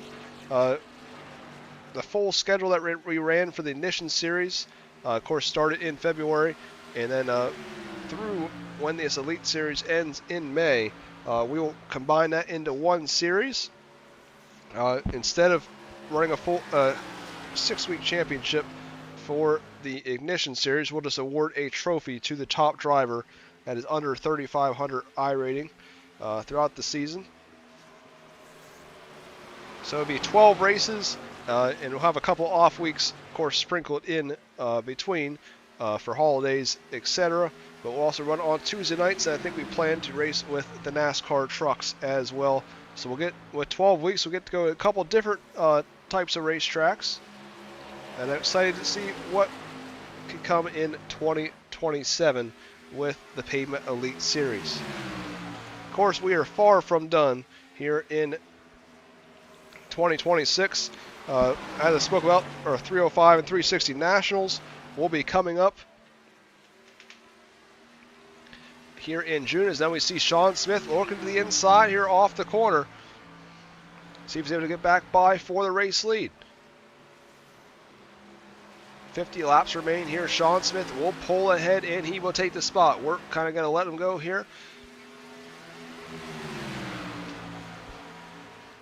Sean Smith obviously has the speed here tonight in 77. As I was speaking up before that battle for the race lead transpired. 305 and 360 Nationals next month, then end of June we'll begin our Formula 4 season. We'll run that on Mondays through July and the beginning of August, and then we'll be back with league racing once again, starting with the 305 Sprint Car Series on August 17th, and August 18th will be the Dirt Modified Series, the Big Block Modifieds. So Monday and Tuesdays we'll be busy in the month of August. We'll run that from August through September, and then we'll end the year with street stocks on Mondays and dirt late models on Tuesdays from October through November till we get to our final conclusion with the award show in December. Of course, we'll try to do it all again in 2027 as well.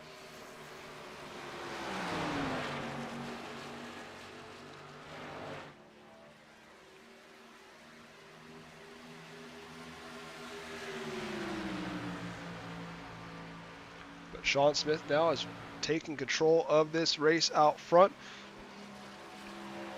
And we're trying to maintain, of course, trying to stay right with him as well. About almost equal lap time, 4 1,000ths of a second, the difference that last time by. So now we're able to make a move to the inside. He'll go back for the race lead. Of course, Sean Smith's going to have high side momentum. We're going to try to stay with him here on the inside as they race through the quad oval.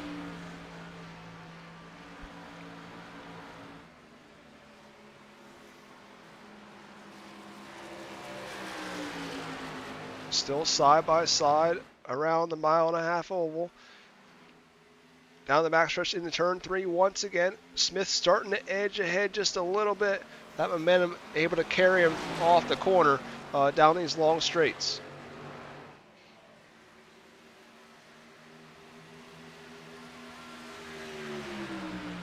Of course, also kind of would be a strategy play here as well. We're being to the inside also makes Sean Smith run the top side.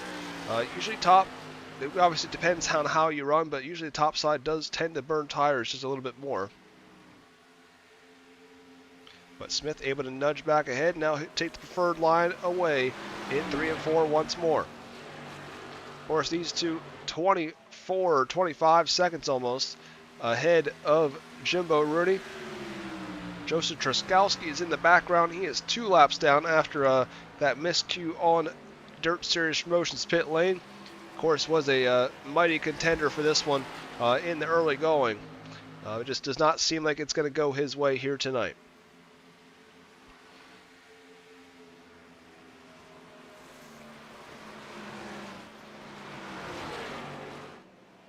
Matt Taylor going to make his way down.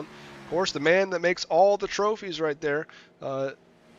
15 of Matt Taylor, owner of 618 Engraving and Design. Of course, if you're a league out there or just want t-shirts or anything like that made, make sure to hit up Matt Taylor for all your needs.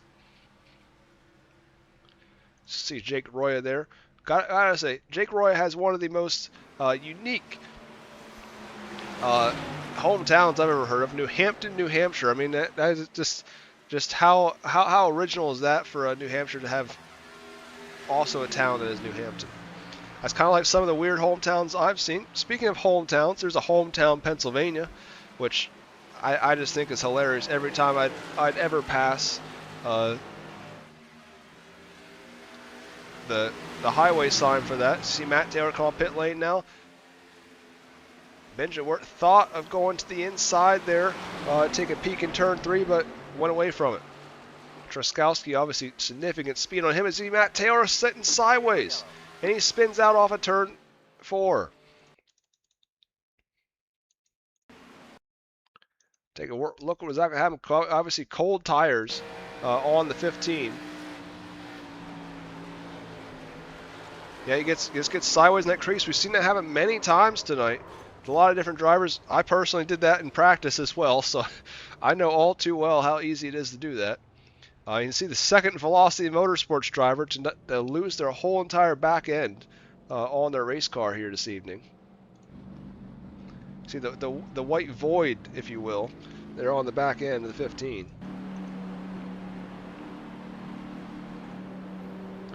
But caution flag here, about 40 laps remaining in the World 300 by Victory Fuel, the first edition.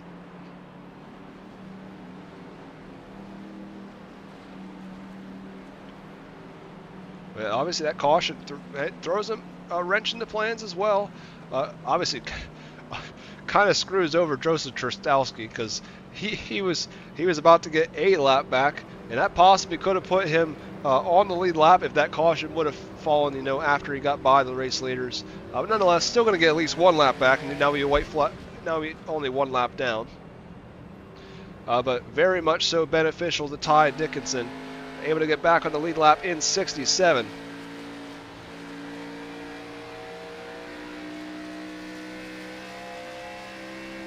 Of course, still in the play for the championship, but as we've documented many times here tonight, just needs to get up to the 2nd spot. If he can do that, or even win the race perhaps, he's got to get away from that dreaded 3rd spot that he's had. As now he's going to make his way down the pit lane here in 67. Of course, I do not think he has any tires left. Pretty sure he doesn't at this point. But nonetheless, might as well come down, get anything he needs after he got his lap back there. Maybe it's possibly some optional repairs he might have by hitting the wall perhaps.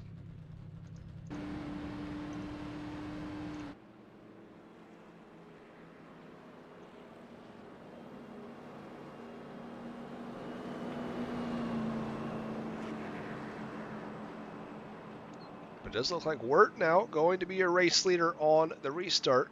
Sean Smith to be 2nd. Joseph Truskowski, I believe maybe he just get a wave around here. They say should once they get to the white flag. When you see the iRacing pace car lights go out, Joseph Truskowski should be able to go around the pace car and get his lap back. He's obviously going to have to hustle around here as fast as he possibly can. And as you see, he's going to do just that. But Wirt goes to the inside. Sean Smith will be the outside. Then, of course, Jimbo Rooney will line up in 3rd. In 27, just sucked for him as well. He just came down pit lane. As we spoke, he's going to have fresher tires than anyone. But, of course, 2 laps down, just not much you can do, no matter how fast you are.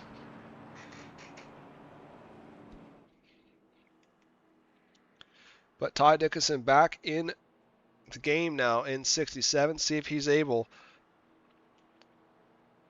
to finally break the 3rd place curse. And if he's able to do that, he will also go home with the championship and steal it.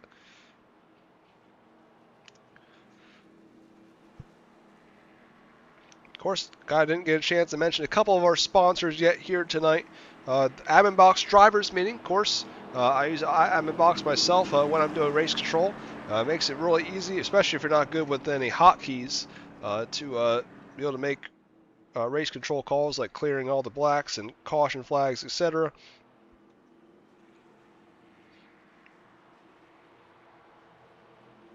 Sweet Tea Gang is our practice sponsor. TJ Visuals fastest lap, which is currently held by Joseph Truskowski in tonight's event, a 30.062, which obviously that's about what he ran in qualifying earlier this evening as well. Blistering space out of that 4:12 earlier in the race.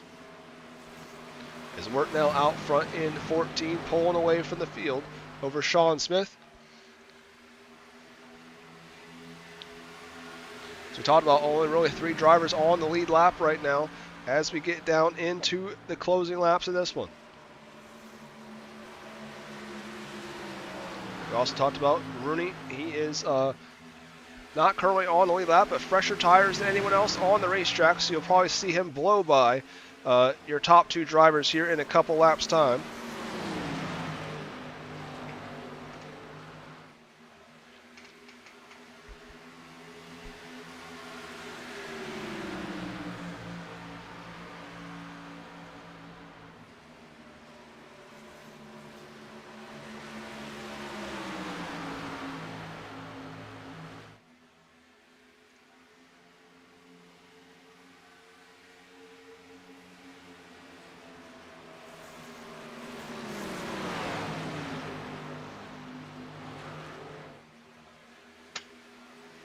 Oh, Rooney makes some contact with the wall there. Out of turn 4. Of course, Denner, one of our series sponsors, being Apex Graphics. They are a Victory Lane sponsor each and every event in 2026.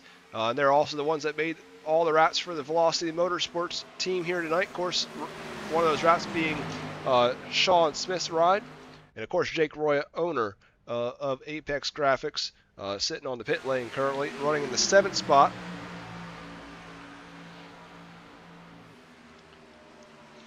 Documented earlier that Benjamin Wirt already picked up a win here in 2026 with the Elite Series, being the win at Atlanta a couple weeks back.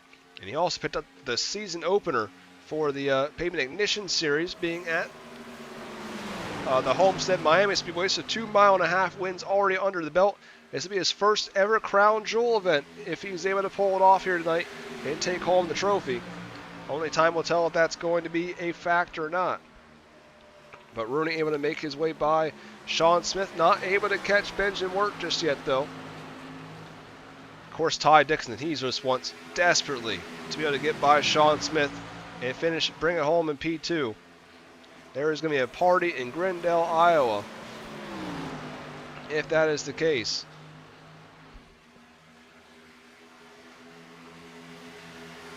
Of course, after multiple events, I don't know the exact count, but he's got to be nearing 100 starts as Smith gets into this 27. He's tried everything he can to get back by him, obviously. He's just losing time right now behind Benjamin Wirt. That allows Ty Dickinson, though, to make his way by. Ty Dickinson now doing exactly what he needs to do. He is in the position he needs to be to win the championship. Obviously, still 31 laps to go at the line. Will he be able to hold it for that time? That only time will tell. Rooney still playing spoiler right now with being the lap car in between him and the race leader.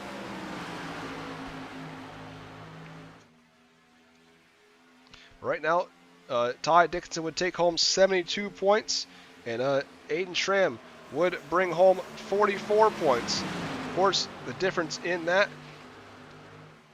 would be 28 points, and Ty Dickinson's only back 26. He'd win the championship by 2 points.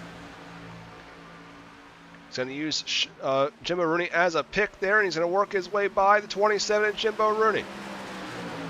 Of course, Smith going to do everything he can to get back by the 77 here. By the 67, I mean.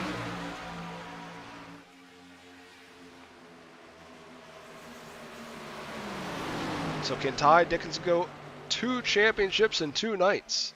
Of course, finished second in the 358 modified series, but won the championship in the late model stocks.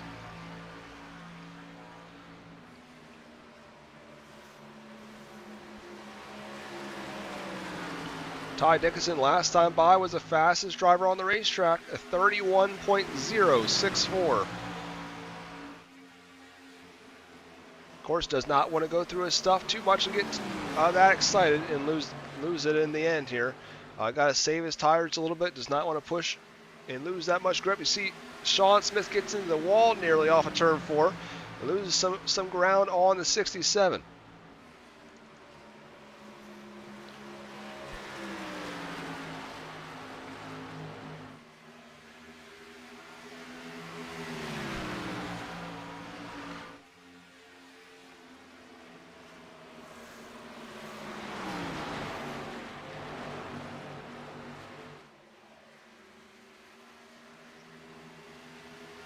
See what the lap times say this time of junior top 2. We'll put it up on the screen. Compare each driver's last lap between one another. See, Benjamin worked just a little bit faster that last time around.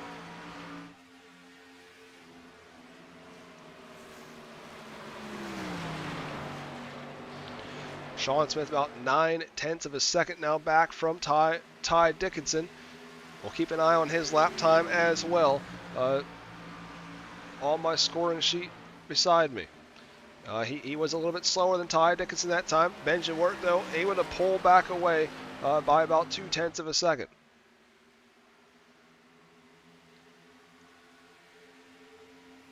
Of course, Ty Dickinson does not have to win the race to win the championship. He just needs to stay exactly where he is.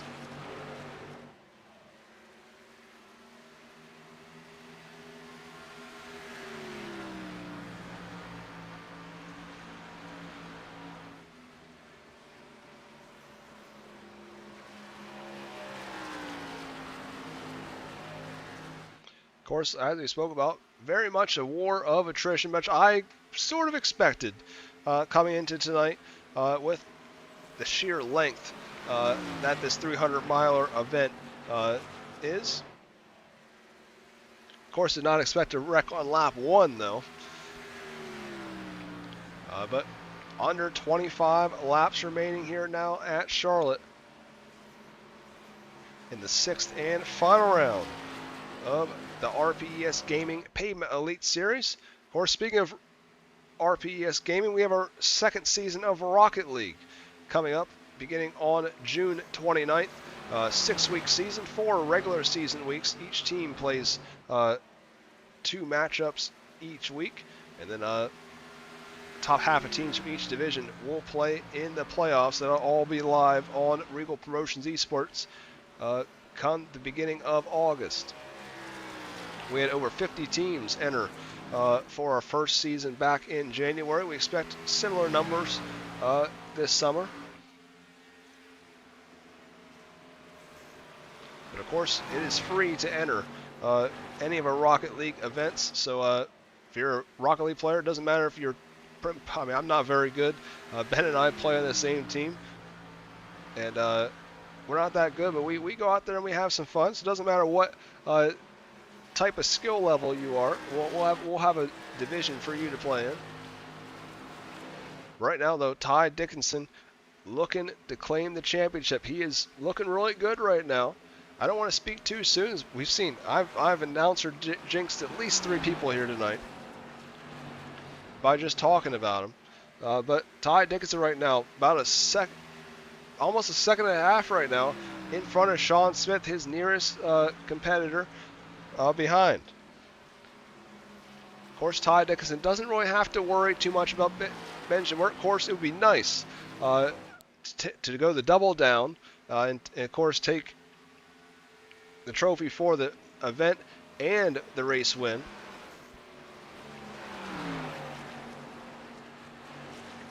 And the championship, excuse me. Nonetheless, he does not have to do that.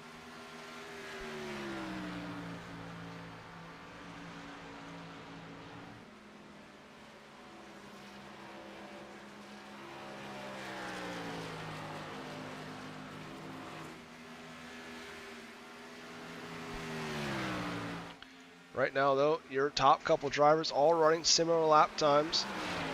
Fastest driver, though, still your race leader, Benjamin, were out front. 31.842 that last go around. And Dickinson slightly behind him. Lap time actually faster that time by about 5/100ths of a second. And Sean Smith, the slower out of the three. And of course, Joseph Truskowski, only driver one lap down. Running in fourth, and Jimbo Rudy runs fifth, 2 laps down. Of course, it's got to be really lonely to run this last 40-lap stint kind of all by herself.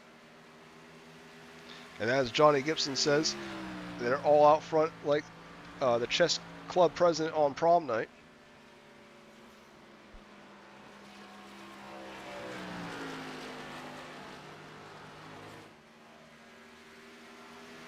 But Work continues to pull away out front, running faster lap after lap. Now he got it down to a 31.8 last time around. Spoke about, he's trying to one-up me once again. We have this ongoing gag between our friendship here that I won my first ever race last year with Talladega with, of course, Mo Lee. Don't get to run that many races. And then I won another one earlier in the year after he'd won his first. To one-up him once again, and then he won in Atlanta, and now it looks like he on his way to win his third race. So I guess I got to get back behind the wheel and get my third win, so I can once again say I'm at least tied with him. That's easier said than done, I would say, though. I don't have near the speed Wirt does. I would be out there. I would be out of the race. That's just plain and simple.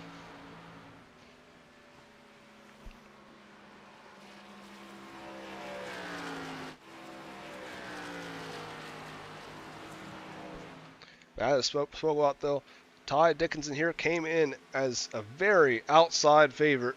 I mean, if I was a betting man, I certainly would not have picked Ty Dickinson to even have a shot in this championship fight tonight. He just had exactly everything that he needed to go. Of course, last couple weeks we hadn't even had. Ty Dickinson needed 16 cars to even show up to even have a chance for Aiden Schramm to even be able to lose the championship. That's just exactly what happened. We had obviously 18 that showed up here tonight, biggest field since Daytona.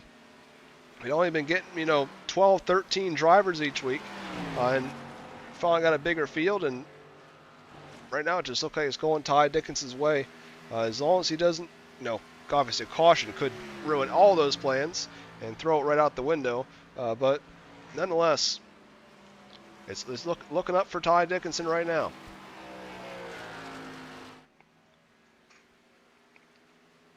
Of course, for the race win, though, Benjamin Wirt still looking good out front in the Napa 14, slowly pulling away from the rest of the field.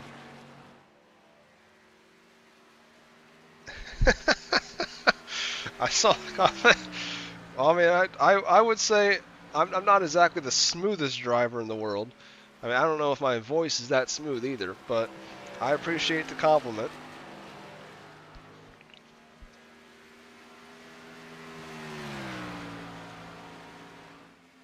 I gotta say, I mean, honestly, since we got a little bit of a calm moment here in the broadcast, I gotta talk about my first time ever broadcasting iRacing. I've always said to anyone that ever knew me, basically, I had worked every job in racing from a race management standpoint, whether it's race directing, scoring, putting banners up, lining cars up on pit road, etc.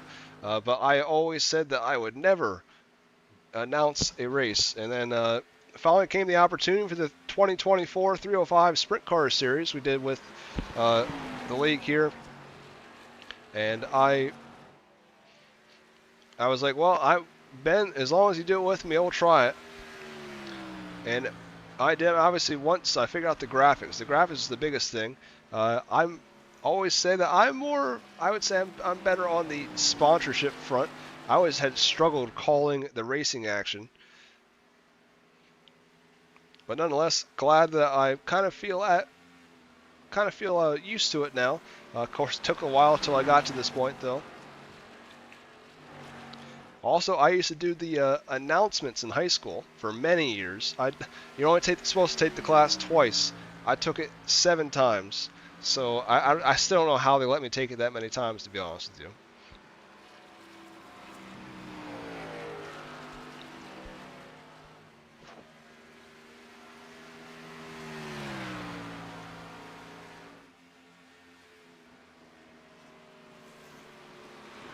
Lap time still evening out. As I said, we're not really pulling away too much from Ty Dickinson, but it seems it would take a miracle at this point for Dickinson to be able to really, maybe some traction control possibly. If Ty Dickinson has any tricks up his sleeve like that, of course that would be against league rules, but nonetheless, just saying.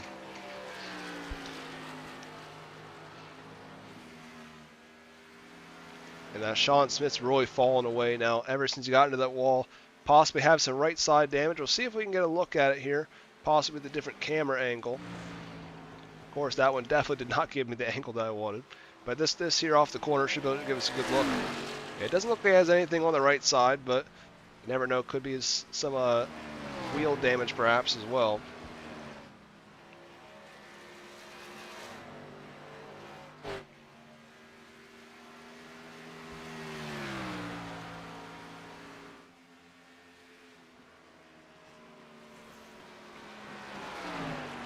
As I said, we'll be off the rest of the week. Our next event will be on May.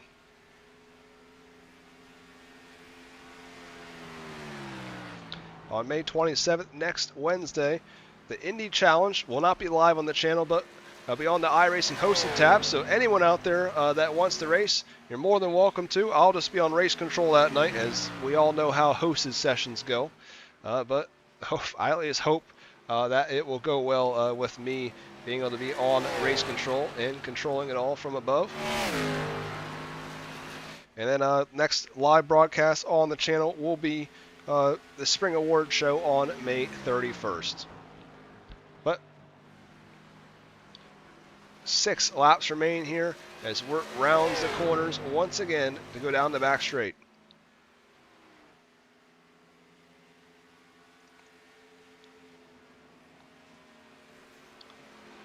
Of course, with Reigel Promotions Esports, we will slow down here.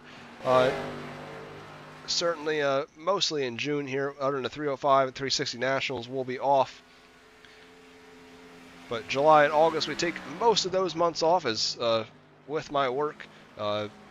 Typically summer months in racing, a lot of travel that happens, obviously. Never really know what's going to turn up, so I might put up a couple hosted sessions on broadcast. But other than that, may not be able to. I never really want to pencil in any events because I don't want to have to cancel anything that I already put up, for example. And don't forget, also one of the league main people in charge with 𝐑𝐏𝐿 Esports in all their events. So our next event will be June 9th through the 11th, if you guys want to check that one out. $300 to win, $25 to start Dirt Pro late models at the Eldora Speedway. That'll be live on the Dirt Car Racing YouTube channel. I know we have it already. We've got about 50 drivers entered. So I expect even more than that, because iRacers typically tend to not sign up very early for events. So almost everyone will sign up within the last couple days. So I would expect close to 80 drivers to sign up for that one. Also, this weekend is the Sim Racing World Expo. It happens in downtown Charlotte. I will be in attendance. If anyone else is going to be there, the first time it's ever been held in the United States of America.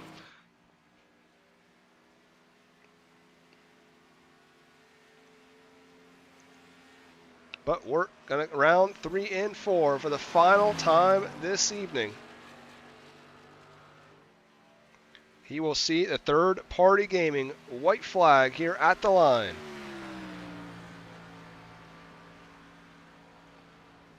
Can't wait for everyone to tell me how much they despise the 200 lap race here tonight. But nonetheless, we're about to see the finish finally. Benjamin Wirt going to take it into 3 and 4 for the final time, but also Ty Dickinson down the back straight with the final time as well. He is going to be your champion as long as he doesn't crash in 3 and 4. But Wirt comes to the stripe. He is your inaugural World 300 by Victory Fuel winner. And Ty Dickinson, your 2026 RPES Gaming Pavement Elite Series champion. Against all odds, 26 points back, Ty Dickinson will be your champion in 2026. We had Octavio Rondoletto in 2025. This year, it is Ty Dickinson. And then Sean Smith finishes third in 77, which are leading quite a bit of laps here tonight. But those three drivers we'll get a word with here in just a few moments. But of course, Benjamin Wirt, though, near flawless race out of him in the Napa 14. But we may have to settle with just how happy Ty Dickens is going to be in the championship celebration. I'm sure that's about to ensue. We may have to settle his interview for last, as Ty Dickinson loves to talk, as he will say himself. He loves a lengthy broadcast. See, Benjamin Wirt, though, he's going to be going home with a plaque, thanks to 618 Engraving and Design. Of course, his first ever crown jewel win with Reigel Promotions Esports.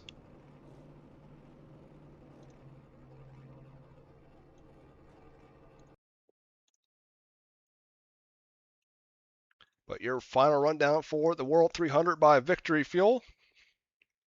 Benjamin Wirt with the win. Ty Dickinson, championship and a second place finish. Finally breaks the third place curse. And Sean Smith finishes third. Fourth, Jimbo Rooney. Fifth, Joseph Truskowski. Sixth, Matt Taylor. Seventh, Jake Roya. Then Christopher Hibbs finishes eighth. Ninth, Austin Griffey. Rounding out the top 10 is Aaron Murphy. Nathan Puckett finishes 11th. 12th, Matt Hinkle.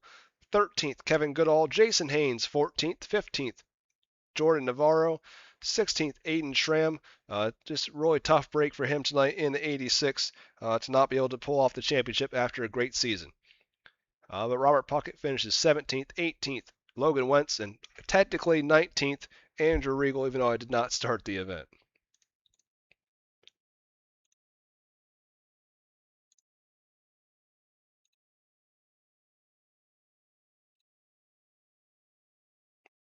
But first up, we'll talk to Benjamin Wirt in 14.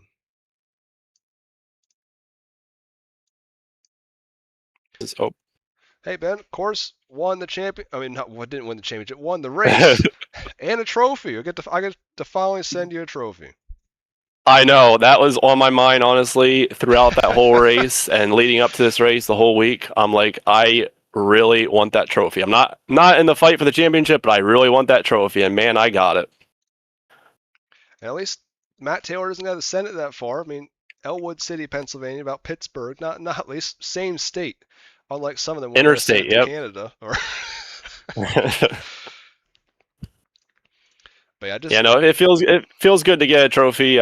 Just very long race, I will say that. I mean, I knew it was going to be a long race going into that, but man, that my one butt cheek was starting to get like fall asleep for how long I was sitting. That was brutal, but glad it's over. Yeah, I kind of figured throughout that race, even before. I mean, I already had it kind of penciled in that we were probably not going to do 300 miles again. Just obviously the sheer amount of distance. I mean, it really hit me about lap 80 or so. I'm like, it's almost 10 o'clock already, and we're not even halfway. I mean, yeah, those early cautions obviously didn't help either, but Yeah, definitely some aggressive racing for what I mean. Obviously, everyone's trying to get into the front there early and trying to fill each other out. Obviously, had a bigger field than we typically have in the past couple weeks. oh yeah, definitely 10 to like a dozen cars or so, and we had I think nearly 20. To be honest, all that aggressive racing, I didn't really see a lot of that because a lot of it was behind me. So I'll have to go back and watch the replay and see, what all incidents transpired throughout the race. I know there was one incident that we had caught after the fact. That like there was two cars that spun out on the backstretch under green flag conditions and stayed green. I mean, it's kind of like the I-55 one we had years ago, where I was just like, how did iRacing not throw a yellow over that? Yeah, I mean, again, I didn't see anything personally, but yeah, there was definitely some chatter over the driver radio here in car of people wondering of other drivers not wondering why there wasn't a caution. But again, I mean, I didn't see anything. But yeah, I think I also heard that it sounded like one of the cautions we had might have been for a car like maybe half spinning in the 3 and 4. I'm not 100% sure, but. And yeah, I mean, if that's true what you said, we had multiple cars spinning on the backstretch and no caution, then yeah, that's typical iRacing cautions for you. Yeah, I mean it's a hit and miss, but I mean it's kind of like real life. I mean it's consistent. I mean whether up to iRacing whether they want to throw yellow or not. Just like with the dirt stuff, we don't typically throw cautions. I mean unless it's like really stupid. Right? Yeah, for sure. But obviously, congrats on the win. Get your first trophy and 2 wins for you. I mean, obviously all 3 wins you have here with the league now, all in mile-and-a-half racetracks. I mean, would you expect anything less from me? I mean, that's my bread and butter. There is the mile-and-a-half cookie cutters. So, Well, I'm expecting at least a win out of you in the Formula 4 cars this season. we'll see what happens. That's all I'm gonna Yeah, say. you have to lead the main team for Regal Promotions Esports. So, All right, I'll do my best to carry the team. well, I guess before we let you go, anyone you want to thank? Just thank you for the broadcast and putting on this season. And thanks to all the drivers that came out, not just tonight, but throughout the season. Also, just want to give a couple shout outs to both Joseph there early on and Sean towards the second half of the race. Just having really good, clean battles with both of them. That was really fun battling for the lead. And last but not least, thanks to all the fans for watching. Yeah, absolutely. Once again, congrats on the win. And obviously, talk to you again soon. Sounds good. Thank you. All right, that is 𝐏𝐚𝐻𝐿, your race winner tonight, and he'll be taking home a trophy for his efforts. Up next, we will go to the third place driver, Sean Smith. Championship. Oh, What hey, do you got? Sean. Hey, Andrew. Of course, third place, not the way you wanted to end after leading, quite a bit of the middle stages of that race. Nonetheless, a lot of speed out of you tonight. Just didn't have what it took to stay with a couple leaders there at the end. Yeah, copy that. I think we had something for him at the end there. Just got the wheel knocked out of it when. Yeah, I saw when you forgot got a made couple contact laps with the down. wall there that one time. Yeah, that's not what got. I got wheel damage before that. When I got pinched down by the car that was a couple laps down.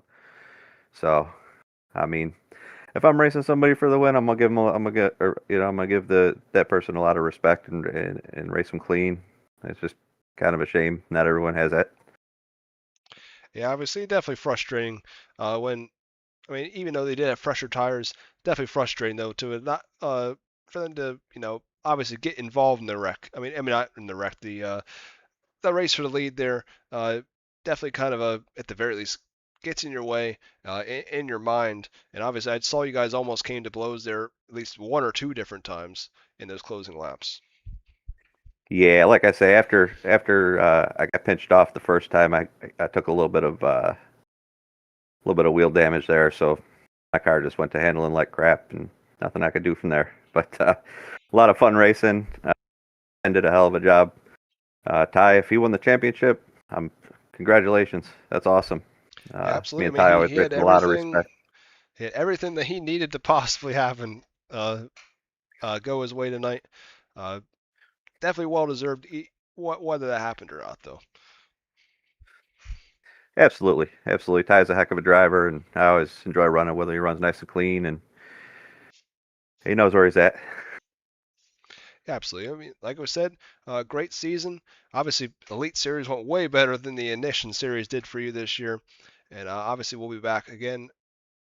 I already told you, going to go 12 races here in 2027. That should be really, really exciting. Should have a couple more cars as well come with us. Yeah, it's going to be awesome.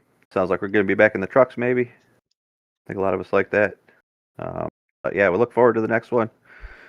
Too bad we got off to a bad start on this one. I think we had something for them there, but man, heck of a season. Enjoyed it. Enjoyed racing with everybody. A lot of fast guys. A lot of good, clean racing.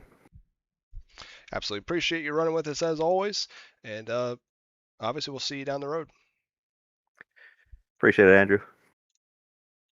All right, that is Sean Smith, your third place runner here tonight. And last but not least, your champion and second place runner here tonight, Ty Dickinson, will be your 2026 champion. Holy shit, Andrew. I mean, you had everything that possibly could have went right. It all worked out.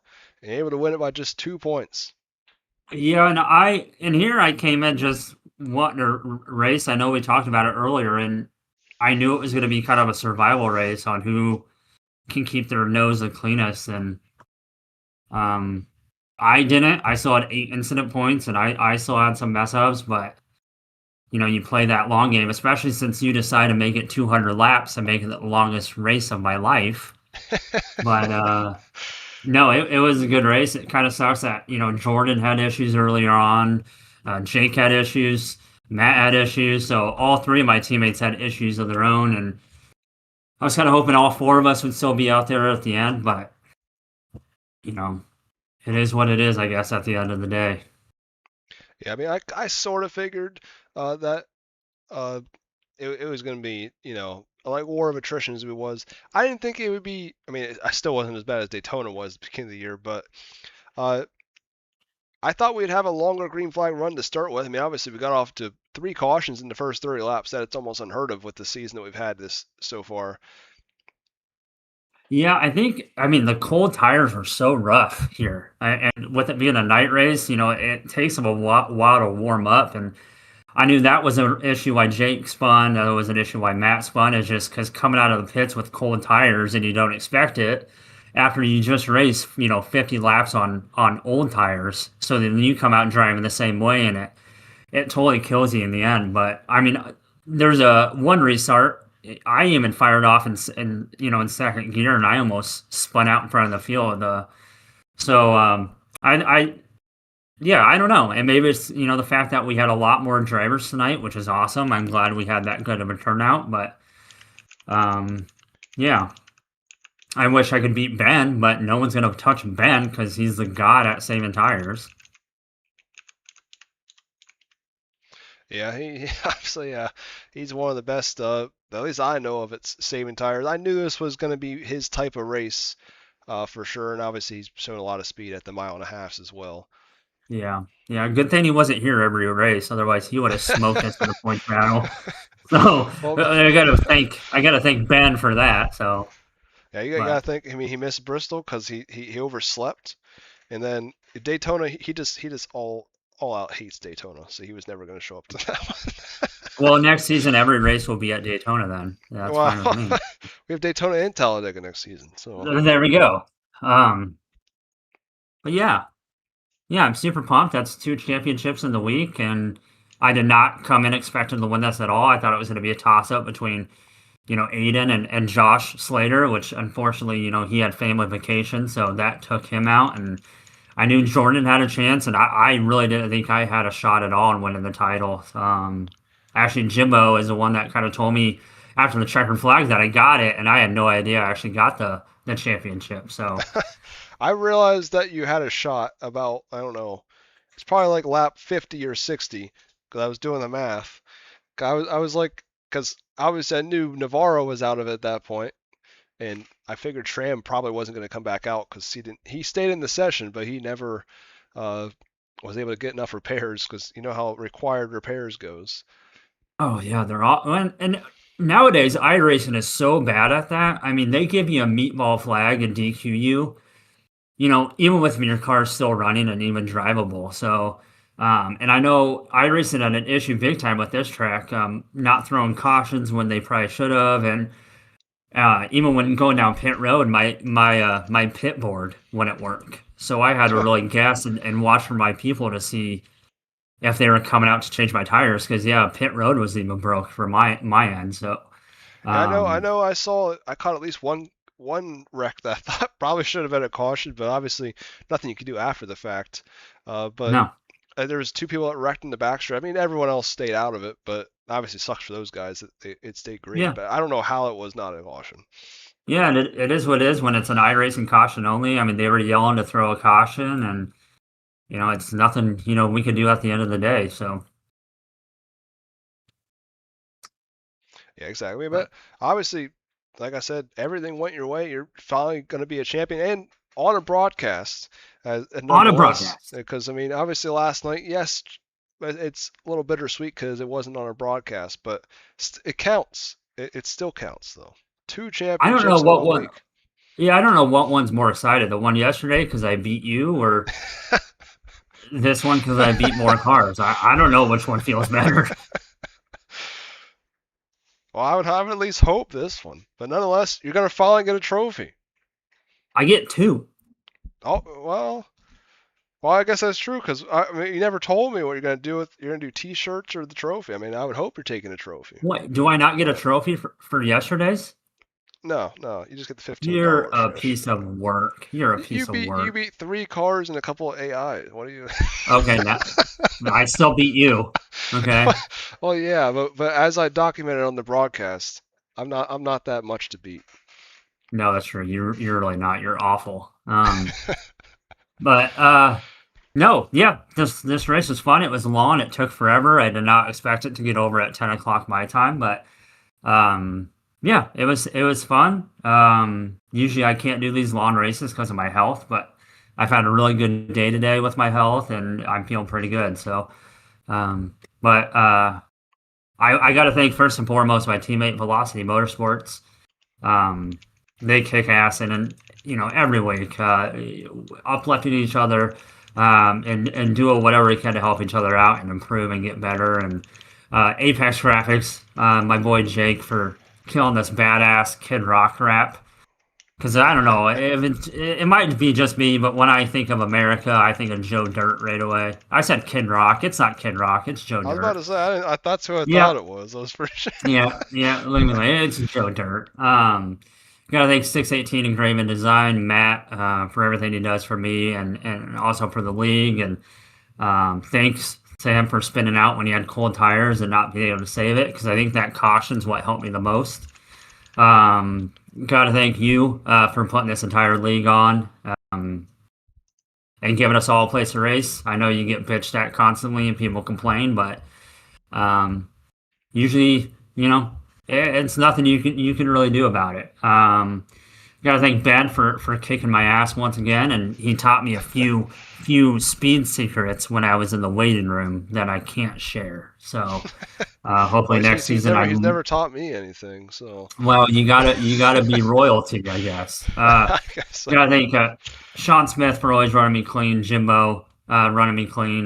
The entire group that was out there was awesome. Gotta thank Mama Bear, my mom, for always supporting me in the broadcast. Gotta thank my dad popping my promotions. Gotta thank Diabetes for the awesome nicknames and talking way too much in the broadcast chat. Got to thank Mama Julie Navarro for always supporting me. I love her. She's a bonus mom that I've never met. Got to thank Jordan's wife also, Rissa, for giving me a shout out. I got to thank all the women out there for just being women. There we go. And just got to thank everything that I can thank. But yeah, badass race, badass season, and I won the points, bitches. Yeah, absolutely. I mean, obviously can't cap a season off better than that. Of course, we'll have you No. on the award show. I mean, I Yeah. was going to ask you if you want. You can even be co-host because I know Ben will I will. join me in the show. So Well, then I will gladly. You might need to have the mute button because you know how much I like to talk, and the award show would turn into a 3-hour ordeal if you made me the co-host. But well, I will gladly be a co-host, and I will do my damnedest not to swear or talk too much. well, we can't do that because Wow. we got another race later in the night. So we have an hour and a half time limit. Son of a bitch. I think you'll have to hop in Discord with me like 2 hours before and just let me talk, and maybe I'll run out of words come the co-host time. So maybe Bree will have to let me go play outside for an hour and knock out my energy. I don't know, but You can drink a NOS energy drink. that would be a bad idea, man. Okay, this broadcast is sponsored to you by NOS Energy. But yeah, other than that, thank you again as always, and hopefully I can kick some ass at the Indianapolis race next week, and then 305 Nationals is coming up, and then yeah, maybe this will turn my luck around. I don't know. Yeah, you never know. At least, I mean, things are going your way this week at least. Obviously, racing, you never really know how it's going to go. But appreciate you racing with us as always. And once again, congrats on the championship. Yes, sir. I appreciate it, Andrew. Au revoir. Love you. Bye. Au revoir. Right, that was Ty Dickinson, your 2026 RPES Gaming Pavement Elite Series. Once again, as we stated earlier, next week we'll be at Indianapolis. Won't be live on the channel, but we'll have a hosted session up for anyone out there that's interested. 60 laps at Indianapolis Motor Speedway on next Wednesday night. And then the award show will be the next live broadcast on Reigel Promotions Esports at 7:30 p.m. Eastern on May 31st. Appreciate each and every one of you that have watched all season long with the RPS Gaming Pavement Elite Series, and we'll see you again soon.